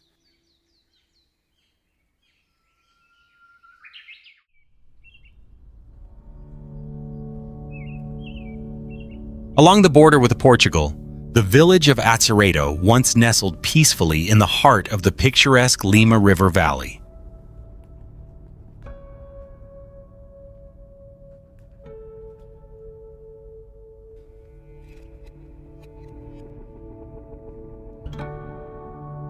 Surrounding its rustic stone houses was a stretch of fertile alluvial land, creating a rural landscape that was both unspoiled and welcoming in the region of Galicia.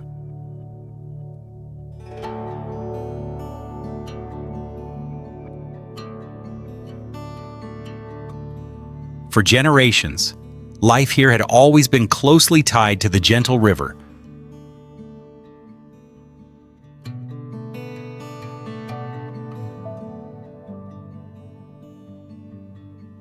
Through livestock grazing and abundant harvests, under the careful cultivation of the local people, vast vineyards blossomed and bore fruit, sustaining a rural community that, though modest, was remarkably close-knit and prosperous.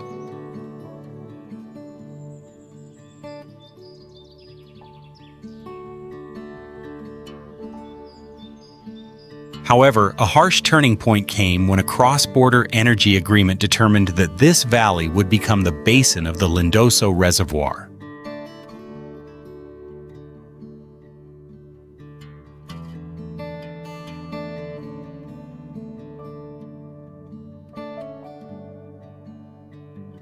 The moment the dam gates closed in 1992, the cold water slowly rose, wiping out the entire living area and burying Aceredo along with 4 neighboring villages beneath the deep waters.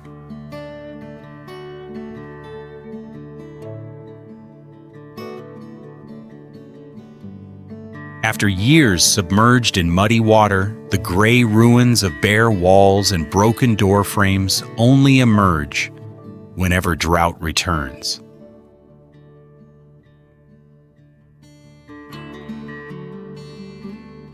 The sight of the remains of the village appearing in the middle of the drained reservoir creates an eerie feeling, evoking sorrow for a place once called home that now survives only as a frozen memory.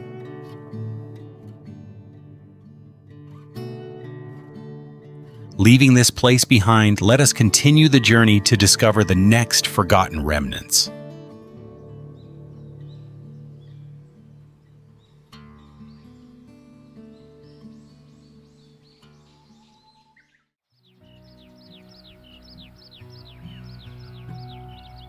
Hidden on the slopes of Mount Pantokrator, on the island of Corfu, Parithia was built far from the coast, rather than facing the Mediterranean Sea.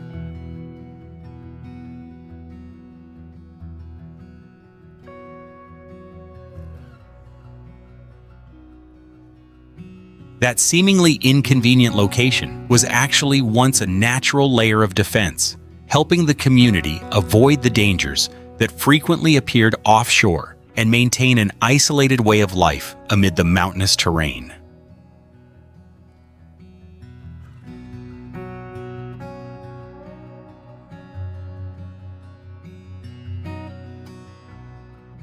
In the 14th century, coastal settlements on Corfu often faced pirate attacks. Many people therefore moved into the mountains to live more safely. Parithia gradually developed into a significant community. At its peak, the village had hundreds of residents and as many as 8 churches, showing that community life there was once highly developed.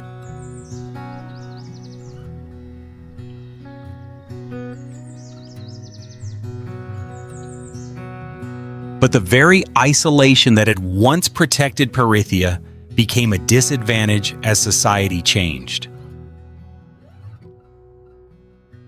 From the 1950s to the 1970s, residents began leaving the mountains for the coastal areas, where trade was expanding and more opportunities were available.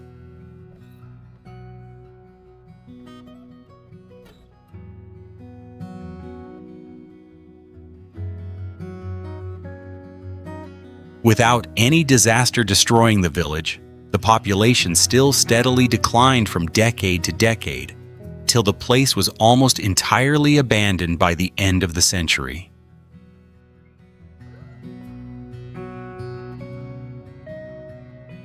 The old buildings and remaining churches therefore tell a distinctive story. Parithia once survived because of its isolation, but ultimately declined because of that same distance, when people no longer needed the high mountains to protect them from dangers coming from the sea. And sometimes, the very thing that helped a community survive for centuries becomes the reason it is eventually left behind by the changing times.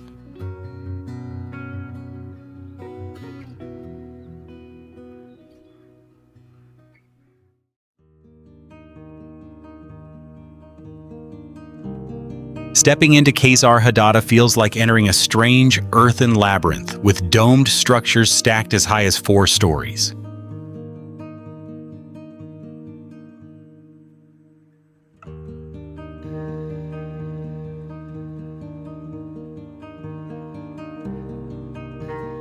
Located near the desert city of Tadouin, the complex represents the height of traditional Berber architecture, where narrow stone stairways twist and wind to connect rows of closely packed curved chambers.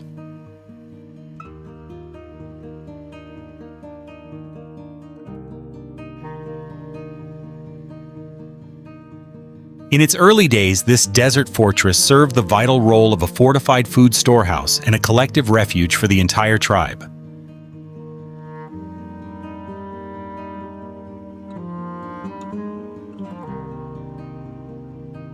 During times of unrest, valuable grain was kept safely behind thick earthen walls, turning the site into a center for protecting survival against every wave of looting and invasion.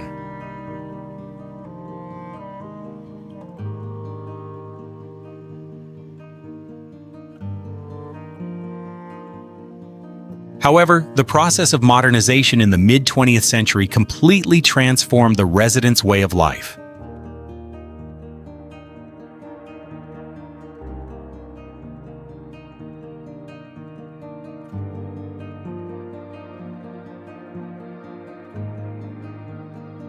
The need for defense disappeared, and storing food inside stone fortresses was no longer necessary, prompting the community to leave the cramped chambers and move into a new, more comfortable village built right beside the old complex.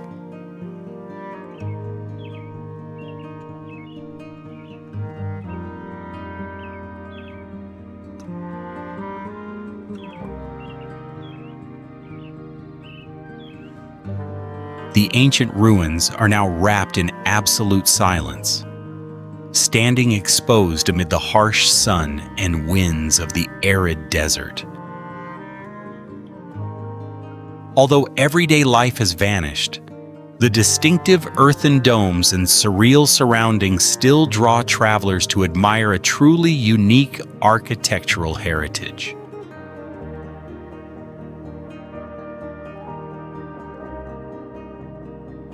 Leaving behind the earthen fortresses in the heart of the desert, let us continue our adventure toward the next forgotten land.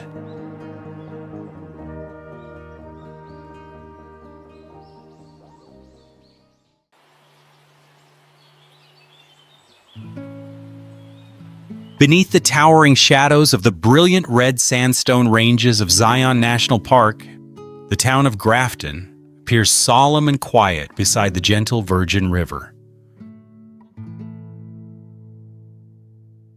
The landscape of southern Utah, both majestic and harsh, embraces the rustic wooden houses and simple fences scattered across the barren ground.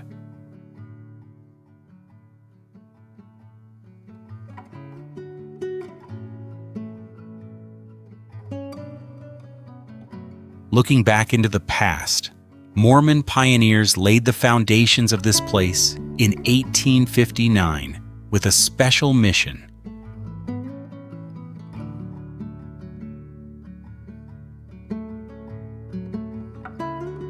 They focused on cultivating vast cotton fields to help the Utah Territory become self-sufficient in textile supplies, while the American Civil War was unfolding with intense tension.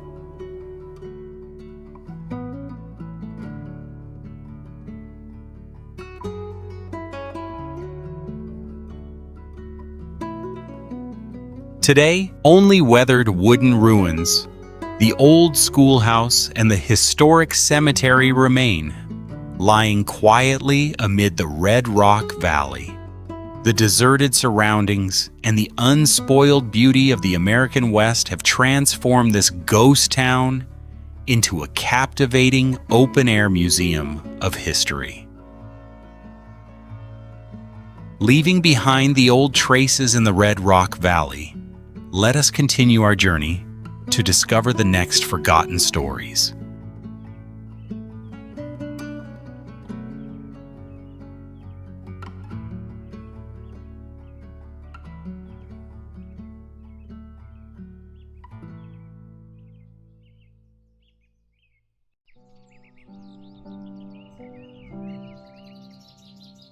Perched precariously on the edge of a deep desert ravine in northern Mexico, the settlement of Ojuela greets curious visitors with a suspension bridge spanning two rugged, rocky slopes.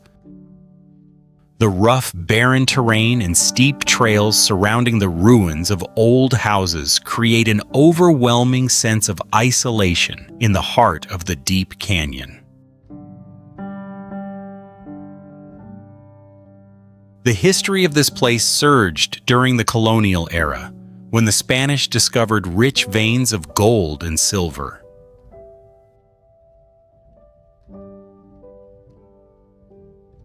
The rush for precious metals quickly transformed the desolate canyon into a bustling mining town, where the iconic bridge was designed by the very same renowned company that had built the legendary Brooklyn Bridge.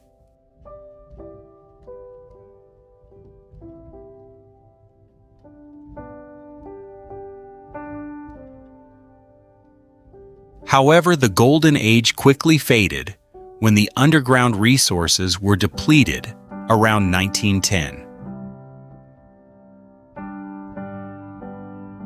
Ojuela stands exposed like a rusted remnant in the scorching desert, where only the wind whistles through the suspension bridge cables and the dark mine entrances.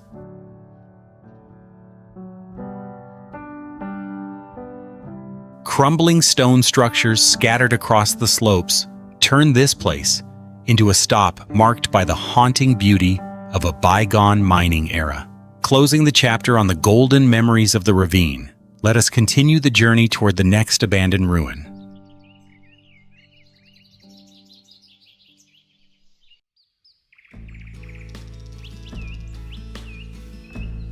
Among the mountains of Colorado, St. Elmo still retains the appearance of a mining town from the American West. Along the main street, many wooden buildings remain standing in rows, including stores, hotels, and homes. The scene resembles a surviving fragment of the 19th century gold rush era, preserved amid the majestic and isolated Rocky Mountains.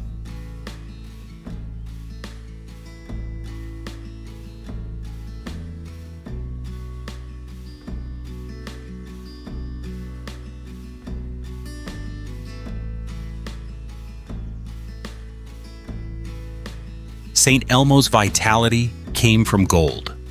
During the 1880s, mining activity expanded rapidly, drawing workers and people seeking opportunities into the mountains.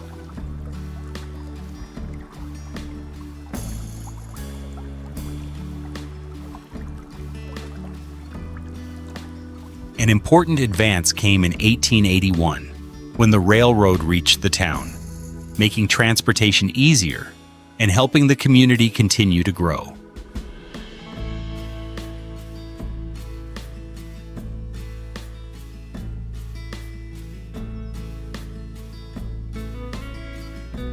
But a town born from mineral wealth could hardly avoid upheaval when those resources declined.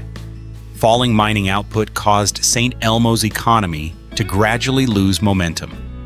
In 1922, the railroad ceased operations, cutting off an important link that had once sustained the town.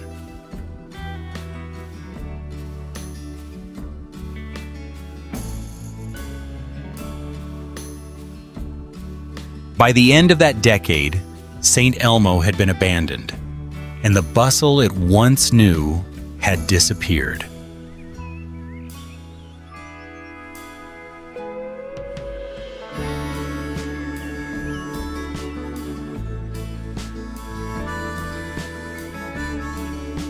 What makes St. Elmo notable is that many wooden buildings along the main street still survive. Instead of leaving behind only foundations and rubble, the stores, hotels, and homes still allow people to imagine the appearance of a town that once grew with the gold rush and then fell silent when that era ended.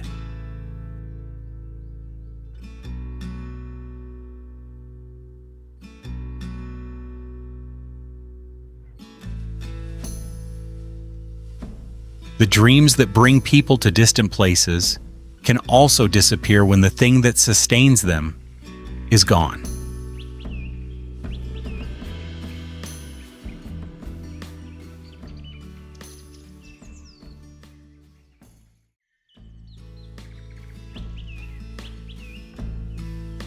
A Karmara was once built as a symbol of prosperous living in a Soviet-era coal mining region.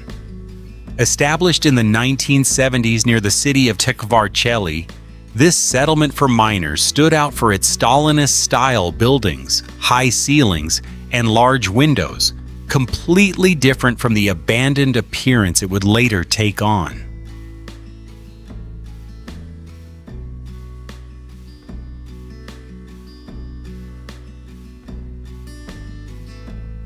At its peak, Karmara had around 5,000 residents.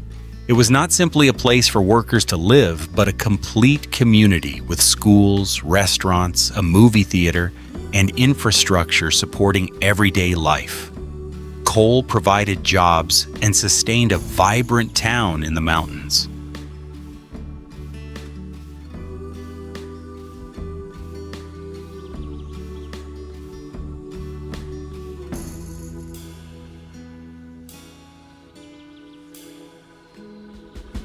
Everything changed in the early 1990s. After the collapse of the Soviet Union, the war in Abkhazia broke out.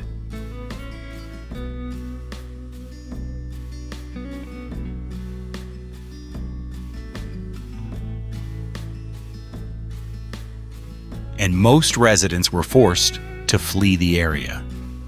When the conflict ended, the economy had been devastated. While the coal mines that had once supported the community were no longer profitable.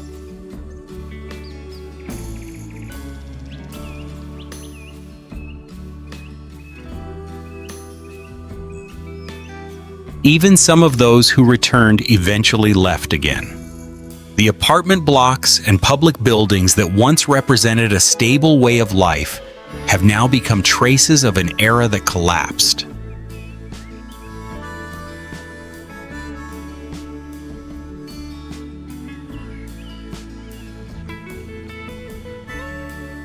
Akharmara therefore preserves two stories: the decline of a mining town and the lasting consequences that war left on a community that once had thousands of people.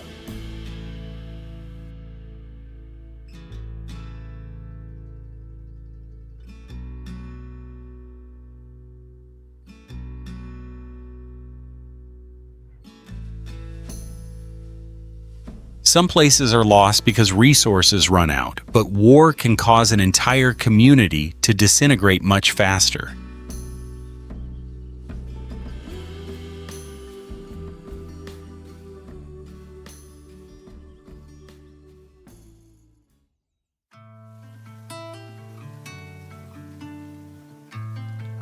Nicknamed the Chernobyl of Hungary, the ruins of Zent Kirali Sabaja appear haunting, with gray concrete buildings swallowed by weeds and climbing vines.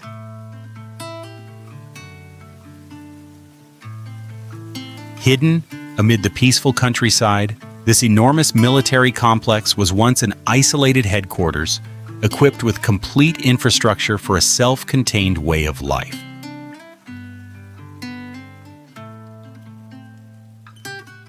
Built from 1960 to 1970 during the Cold War, this Soviet base once housed thousands of soldiers and their families.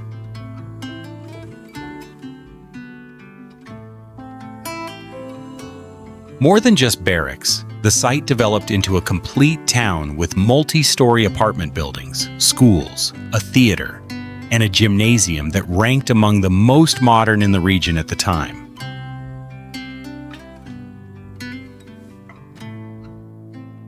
The global order shifted in 1991 when the Soviet Union officially collapsed.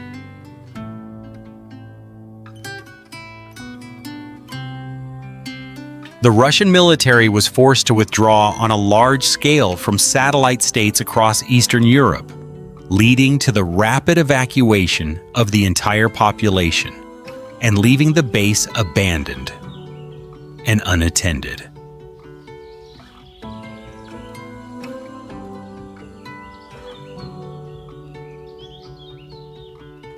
After decades of damage caused by time and human activity, the buildings now retain only cracked structural shells and shattered window openings.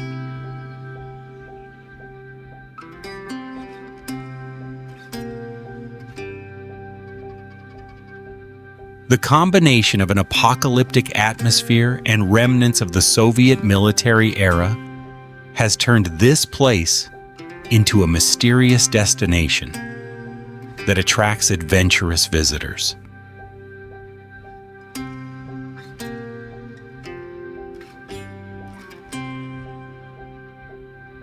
Leaving behind the desolate ruins of the Cold War, let us continue the journey to discover the story behind the next forgotten place.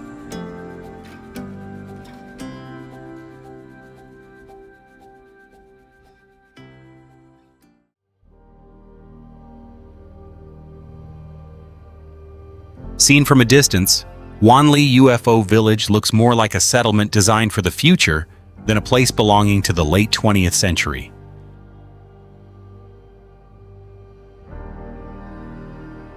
The UFO-shaped structures with rounded lines create a science fiction appearance, completely different from abandoned towns that emerged from mining or traditional agriculture. From 1978 to 1980, these unusual buildings were constructed as part of a plan to develop a luxury resort in northern Taiwan.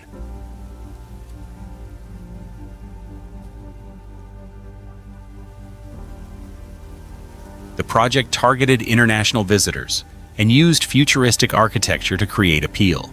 The UFO houses reflected the era's fascination with technology and space.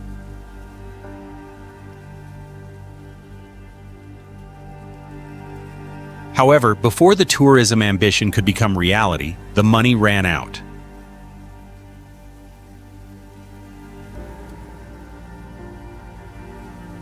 During construction, the project encountered financial difficulties and investment was withdrawn before the buildings were completed.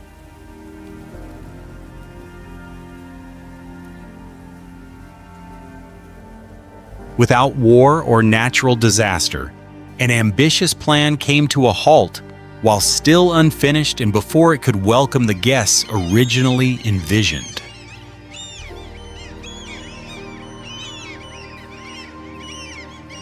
What remains most striking are the UFO-shaped structures that were once designed to impress visitors.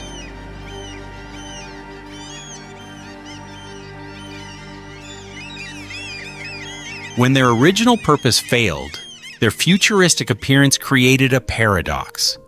Buildings that once symbolized tomorrow ultimately became traces of a dream belonging to the past.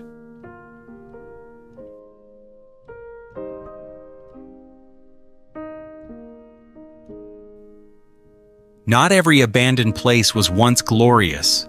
Sometimes they are left behind before the story truly begins.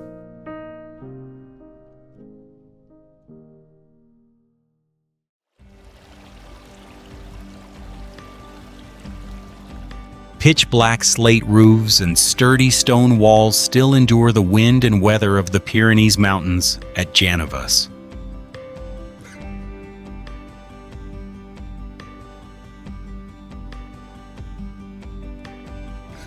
Nestled within the rugged valley of northeastern Spain, these ruins strongly reflect the rustic defensive architecture characteristic of remote mountain villages of the past.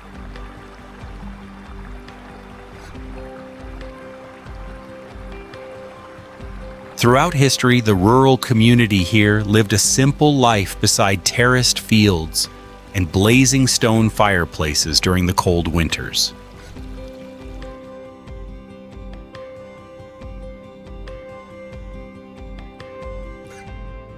This purely agricultural way of life passed down through generations, binding the residents closely to their homeland through strong and warm family ties.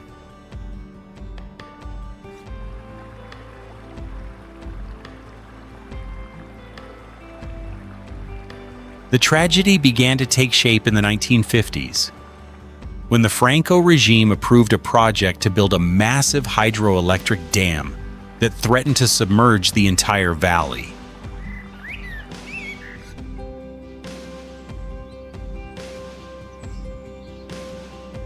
The energy company used various coercive measures, destroying homes and damaging farmland, slowly strangling the village, until the last residents were forced to relocate in 1984.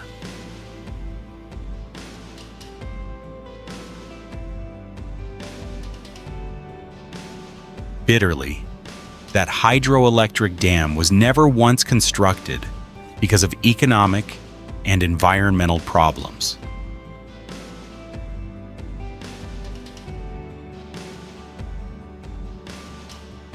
The village was unjustly erased, leaving behind hollow shells of stone houses and weed-covered paths like a painful scar from a flawed planning decision of the past.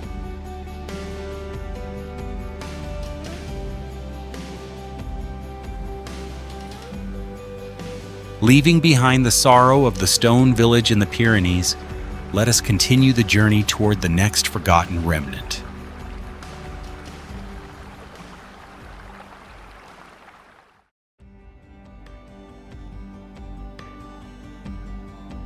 Picher was once one of the largest lead and zinc mining centers in the United States, where prosperity was built directly upon the very resources that would ultimately destroy the community itself. At its peak in the 1920s, the town had around 14,000 residents, with most aspects of life and employment closely tied to mining. After decades of extraction, a dangerous legacy began to emerge.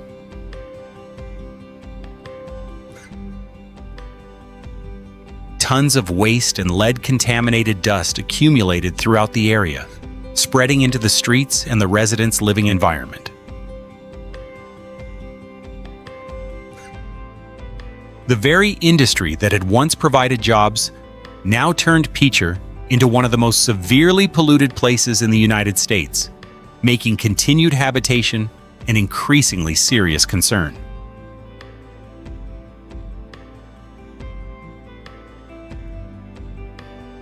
While negotiations to evacuate the town were underway, Picher suffered another disaster. In 2008, a tornado devastated the area, killing 6 people and destroying around 150 homes. The natural disaster dealt another blow to a community already pushed to its limits by the consequences of mining.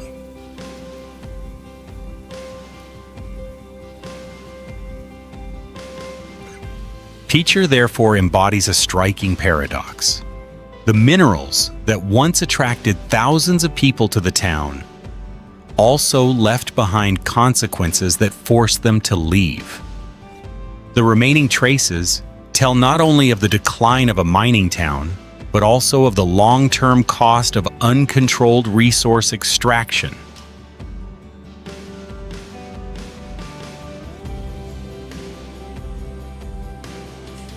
Some lands are reclaimed by nature, while others become deserted because of what humans themselves leave behind.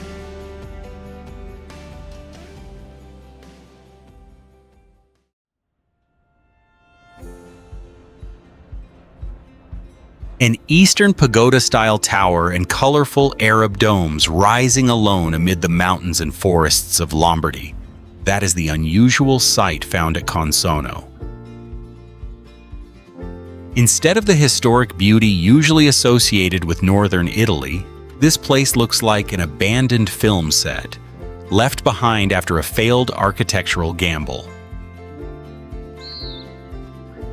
Before the 1960s, this was simply a peaceful medieval farming hamlet with a few rustic stone houses. Everything changed when a real estate tycoon acquired the entire area in 1962 and ruthlessly demolished the old village to realize his dream of turning the rural hillside into a miniature Las Vegas with a casino and luxurious nightclubs.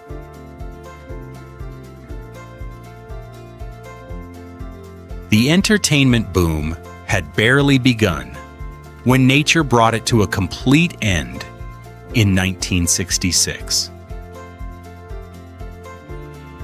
A devastating landslide that year tore apart the only vital access road, isolating the entire resort and turning the multi-million-dollar tourism project into irreparable ruins almost overnight.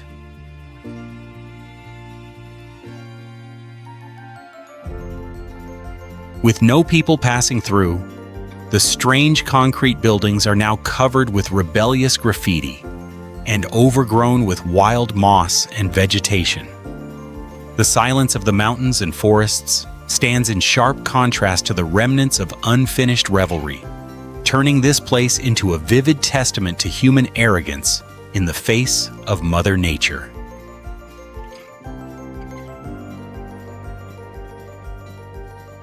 Leaving behind the unfinished Las Vegas illusion in the deep forest, let us continue the journey toward the next forgotten remnant.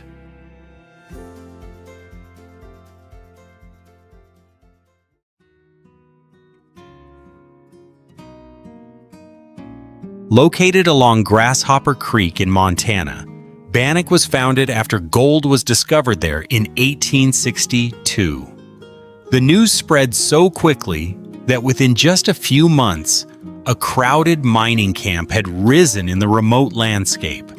Before long, more than 3,000 people arrived seeking their fortune, turning Bannack into a true town.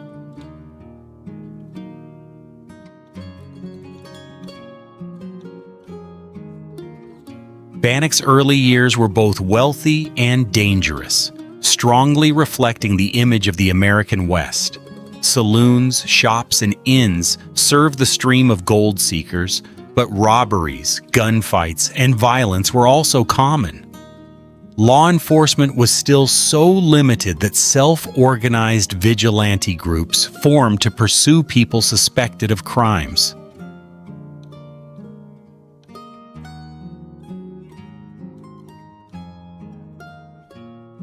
Prosperity did not last when new gold deposits were discovered elsewhere, drawing miners away from Bannock. The amount of local gold also gradually declined, making mining less attractive and causing the population to continuously shrink. Rather than disappearing after a single event, Bannock slowly faded as families and businesses left one by one.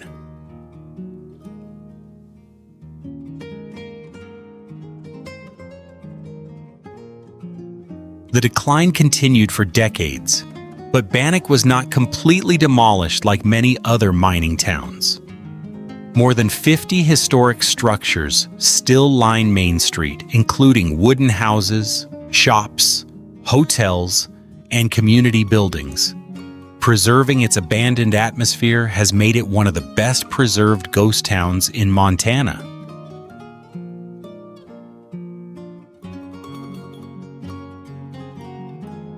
Bannock does not need its past to be reconstructed.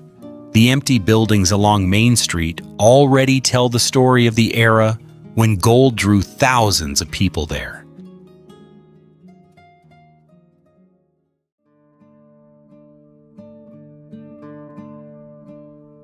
Tiermas was not wiped out by a natural disaster or war, but by a massive reservoir built right at the foot of the village.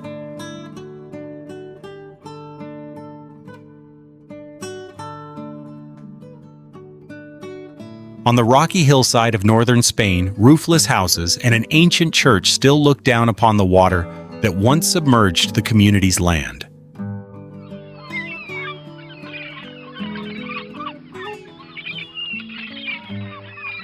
In the 20th century, Tiermas was once home to around 700 to 1,000 residents, with its economic life closely tied to natural hot springs and a famous spa area.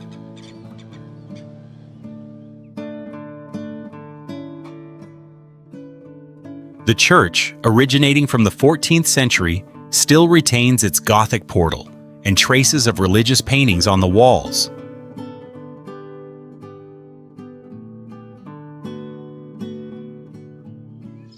This was once a real community, not an isolated cluster of ruins like today.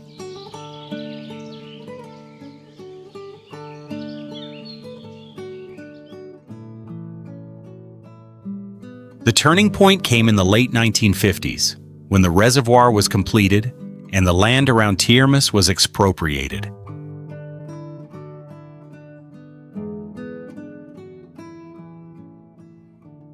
Having lost their productive land and livelihoods, residents gradually moved away until the village was abandoned.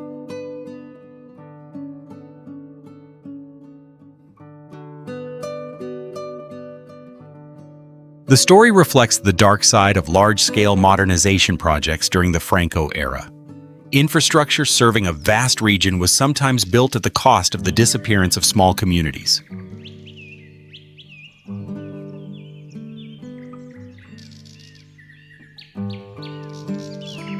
But water also creates the strangest spectacle of Tiermas.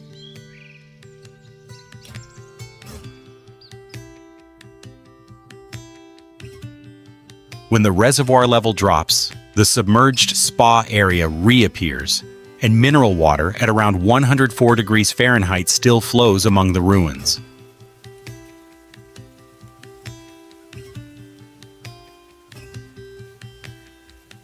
Tiermas thus remains trapped between two states: a dead village on the hill and a piece of the past that occasionally returns from underwater. But the next location lost its inhabitants for an entirely different reason.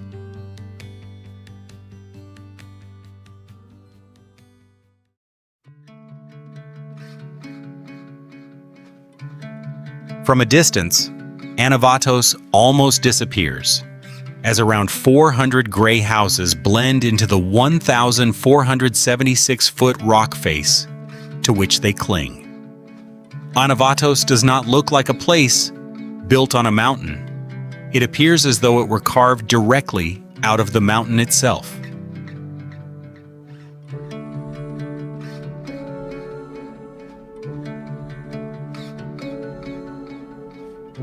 Inside Anavatos, narrow stone pathways weave between roofless houses and end abruptly before sheer cliffs.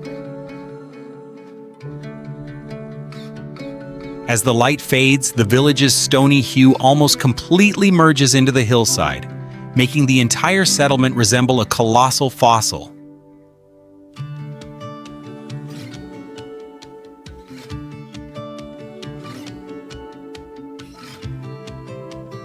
Yet Anavatos once contained an entire community behind these walls.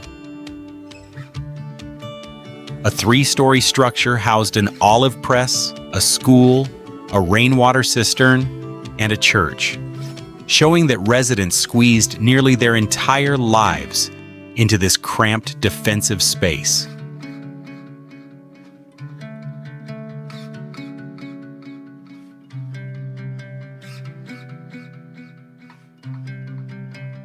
In 1822, war found its way into Anavatos, inflicting heavy losses on the residents and leaving a church burned down. This tragedy unfolded during the Greek struggle for independence from the Ottoman Empire, a conflict that shifted the balance of power in the Eastern Mediterranean and drew intense European attention.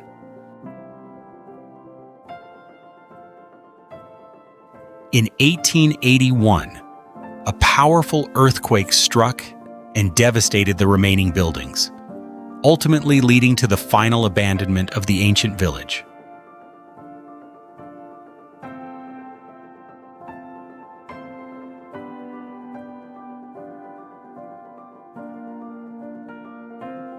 Today, hundreds of doorways and windows remain open, but no one looks through them anymore, while the walls continue to cling to the cliffs long after the community has vanished. Anavatos once used the entire mountain as armor. Now that armor merely cradles an empty village.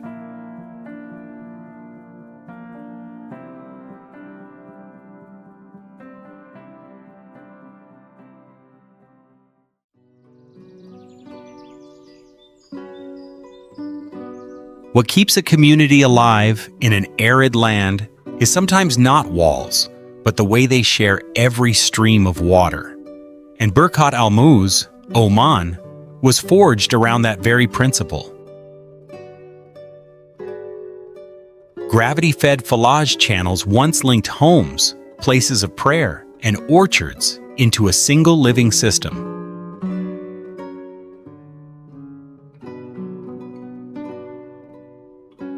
Life here once revolved around multi-story mud brick houses, narrow pathways, and a water supply preserved across generations.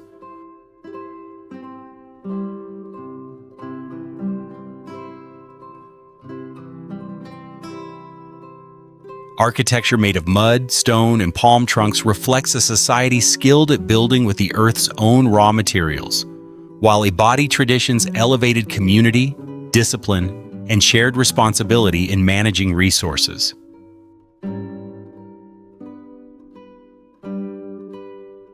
Today, the landscape creates an almost absurd contrast.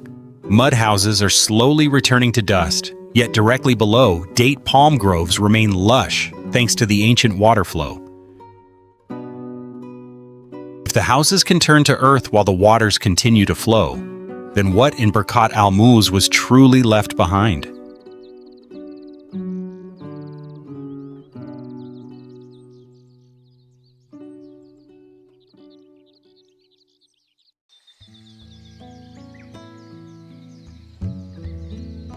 A village can lose all its inhabitants, yet continue to be spoken of as if it had never fallen silent.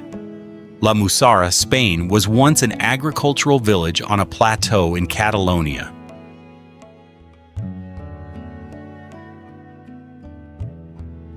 before isolation, water scarcity, and harsh livelihoods drove the villagers down to the lowlands.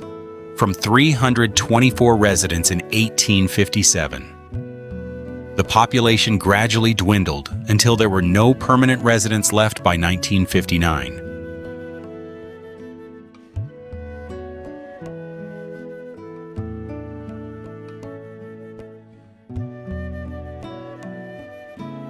Amid the ruins, the Church of San Salvador stands as the most prominent trace of the former life. La Musara leaves behind a kind of silence filled with legends. But in the villages that follow, sometimes what remains visible tells a story far more powerful than any rumor.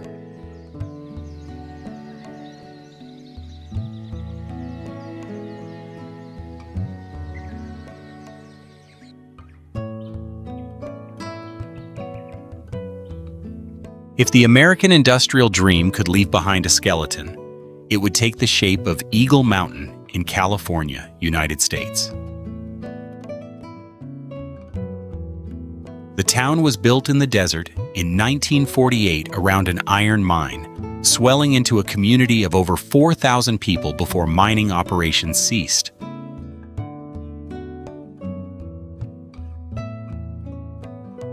The most haunting aspect does not lie in the machinery, but in the life of workers who brought their families here, children who grew up in the desert.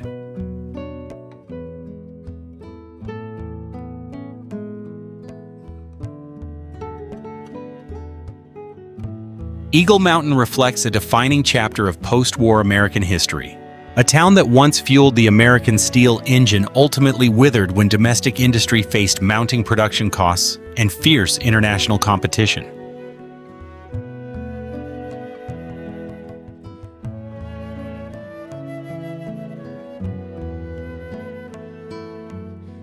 For the residents, global economic shifts were no distant concept. They materialized as homes that had to be boarded up and a community that had to be abandoned.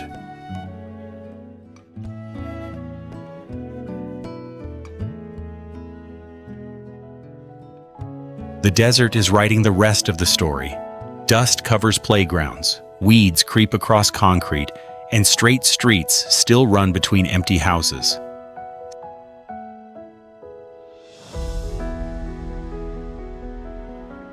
Standing before rows of boarded-up windows, one gets the feeling that the entire town was only recently evacuated, while behind it, the colossal mine pit yawns wide, like the relic of the very thing that once sustained them all. Eagle Mountain needs no ghost stories to be unsettling. The silence of an once complete community is alone enough to make it a sobering warning.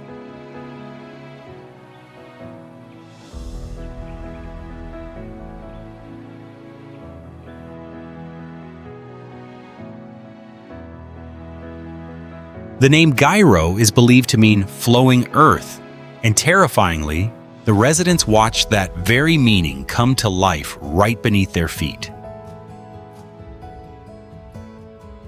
Since the late 19th century, heavy rains repeatedly triggered landslides and shifted the foundation. Yet families repaired their houses, farmed their fields, and carried on living across generations. They did not leave their homeland in a sudden moment. They clung for decades to a land that was becoming increasingly impossible to hold.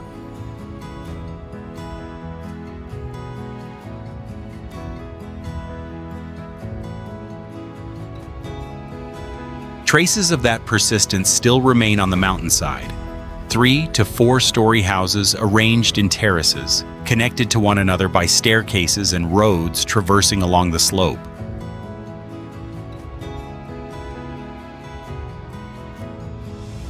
In some places, the staircases remain intact while the upper floors have vanished, leaving them leading straight into the open sky.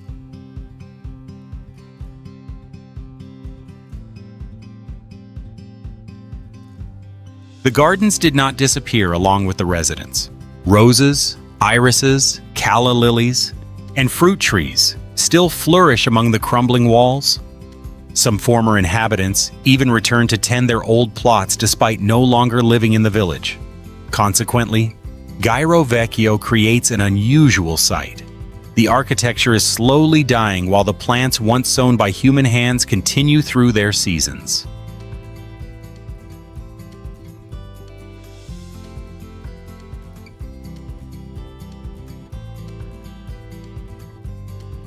The turning point came in October 1951, when rain and wind raged for 5 days, turning streets into torrents and causing the already unstable slopes to slide further downward.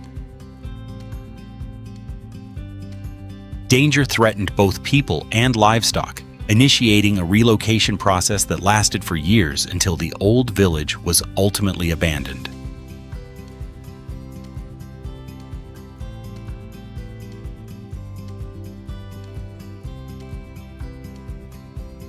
Seven decades after the relocation, Gairo Vecchio still preserves the most difficult moment in the life of a community, when their homeland remains standing, but people understand that they can no longer live there.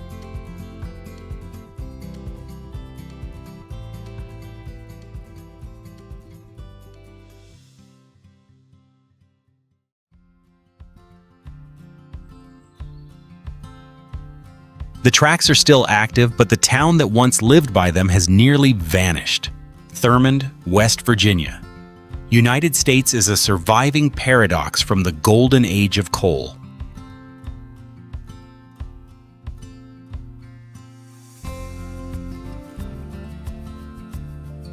At its peak, the station welcomed over 75,000 passengers each year and 15 passenger trains every day.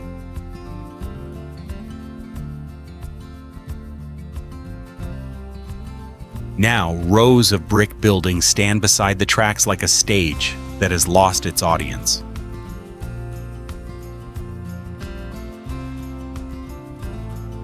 People once transformed this narrow strip of land into an industrial hub, complete with banks, hotels, and locomotive repair shops. Out of religious conviction, the town's founder even prohibited alcohol and gambling, forging a disciplined community amidst the flow of coal revenue.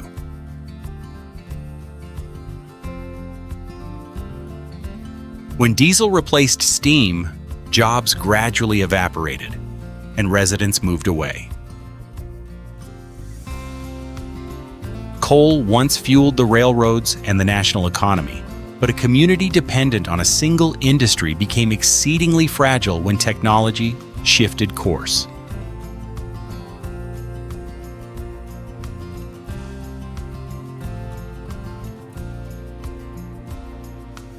The very progress that made the United States stronger stripped the town of its reason to exist.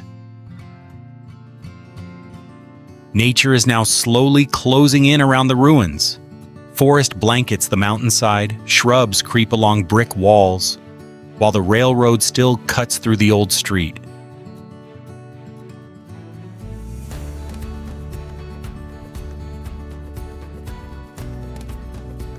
Visitors walk among silent structures as real trains still roll past.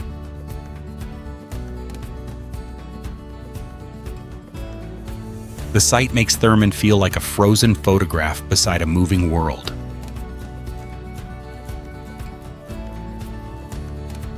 Thurmond did not die in a single day. The era simply and quietly drained all life from it.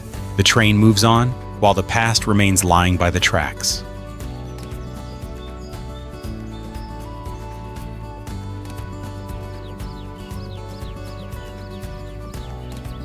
Gold once drove humanity to plunge into the desert and turn greed into law. Nelson, Nevada, United States is the enduring ruin of that era.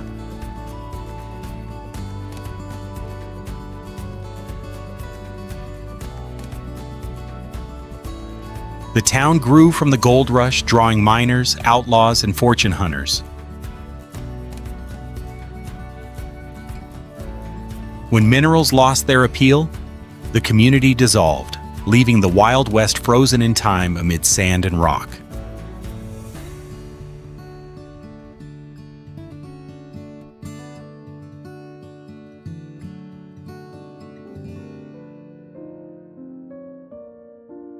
A major mine operating from 1861 generated millions of dollars worth of gold and triggered bloody, violent disputes.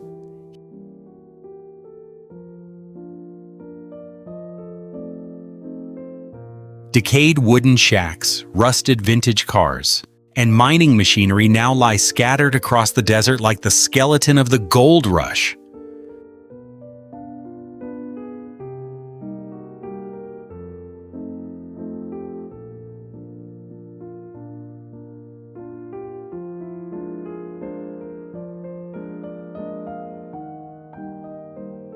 Visitors can still join guided tours to step deep into the tunnels that once sustained the entire community. In 1974, a violent flash flood devastated the area, further deepening its existing desolation.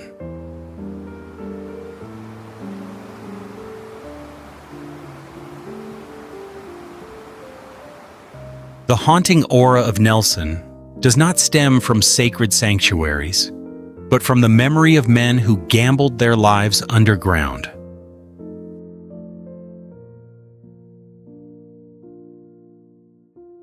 Tales of phantom pickaxes and ghostly miners continue to be passed down as regional folklore, rather than proven supernatural events.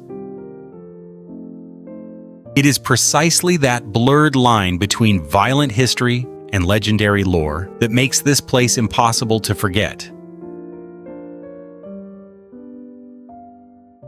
Nelson is left with gold, blood, and mechanical skeletons stranded in the desert, but there are other villages that vanished in even harsher ways.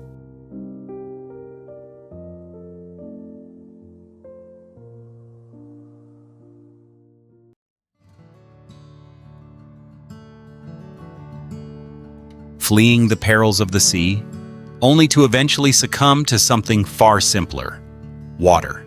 That is the defining irony of Auxi, on the French island of Corsica, a stone village perched at an altitude of about 1,237 feet overlooking the Mediterranean Sea. When the water supply could no longer sustain the living, the roofs turned one after another into ruins.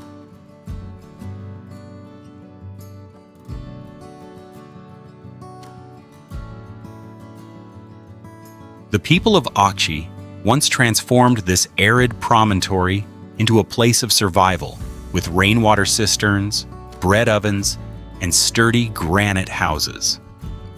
Their choice of high ground also mirrors the history of Corsica, a strategic island that repeatedly had to adapt to shifting powers and maritime dangers across the Mediterranean. The village's abandonment thus bears the imprint of both geography and history.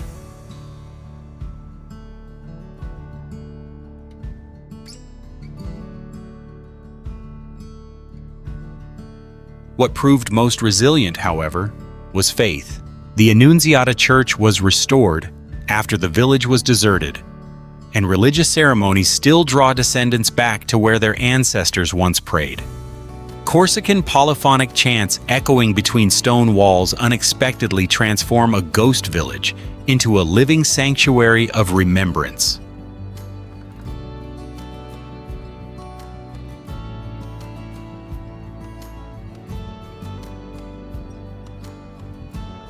Auxi is accessible only via a walking trail of about 1.2 miles.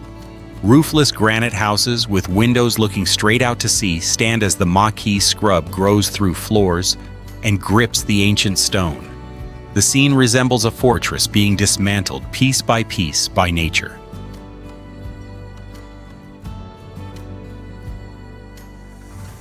Auxi did not truly vanish when the last person departed.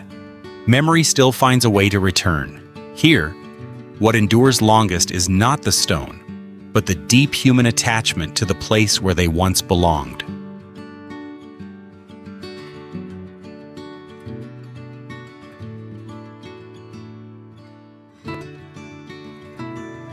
The war has withdrawn from the hills, but its scars have never left. Roden, in the province of Zaragoza within Aragon, Spain, still lies desolate like a forgotten fragment of memory after the Spanish Civil War. The survivors moved away, while the old village was left behind along with its wartime wounds.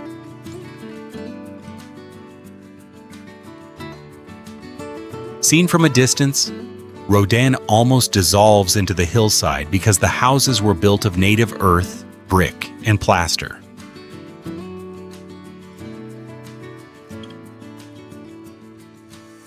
A solitary bell tower rises above the collapsed roofs, while wild weeds weave across the altar and through doorways that open straight onto the plains. The entire village resembles a body slowly returning to the earth.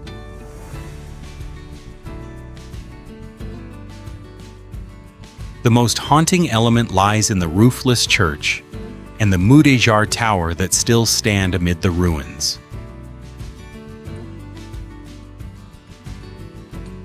The walls still bear the marks of shelling from the 1936 to 1939 conflict, beneath which fragments of broken saint statues and shattered crosses were once uncovered. The space of worship thus becomes a living testament to the place where faith and war collided head-on.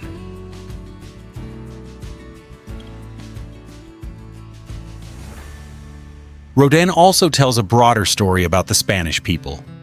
Neighbors from the same homeland who were once driven to opposite sides of an ideological conflict. The Mudéjar architecture, merging Islamic and Christian traditions, serves as a reminder that Iberian history was shaped by cultural exchange and not merely by division. A small village, therefore, carries a political memory that reaches far beyond its borders.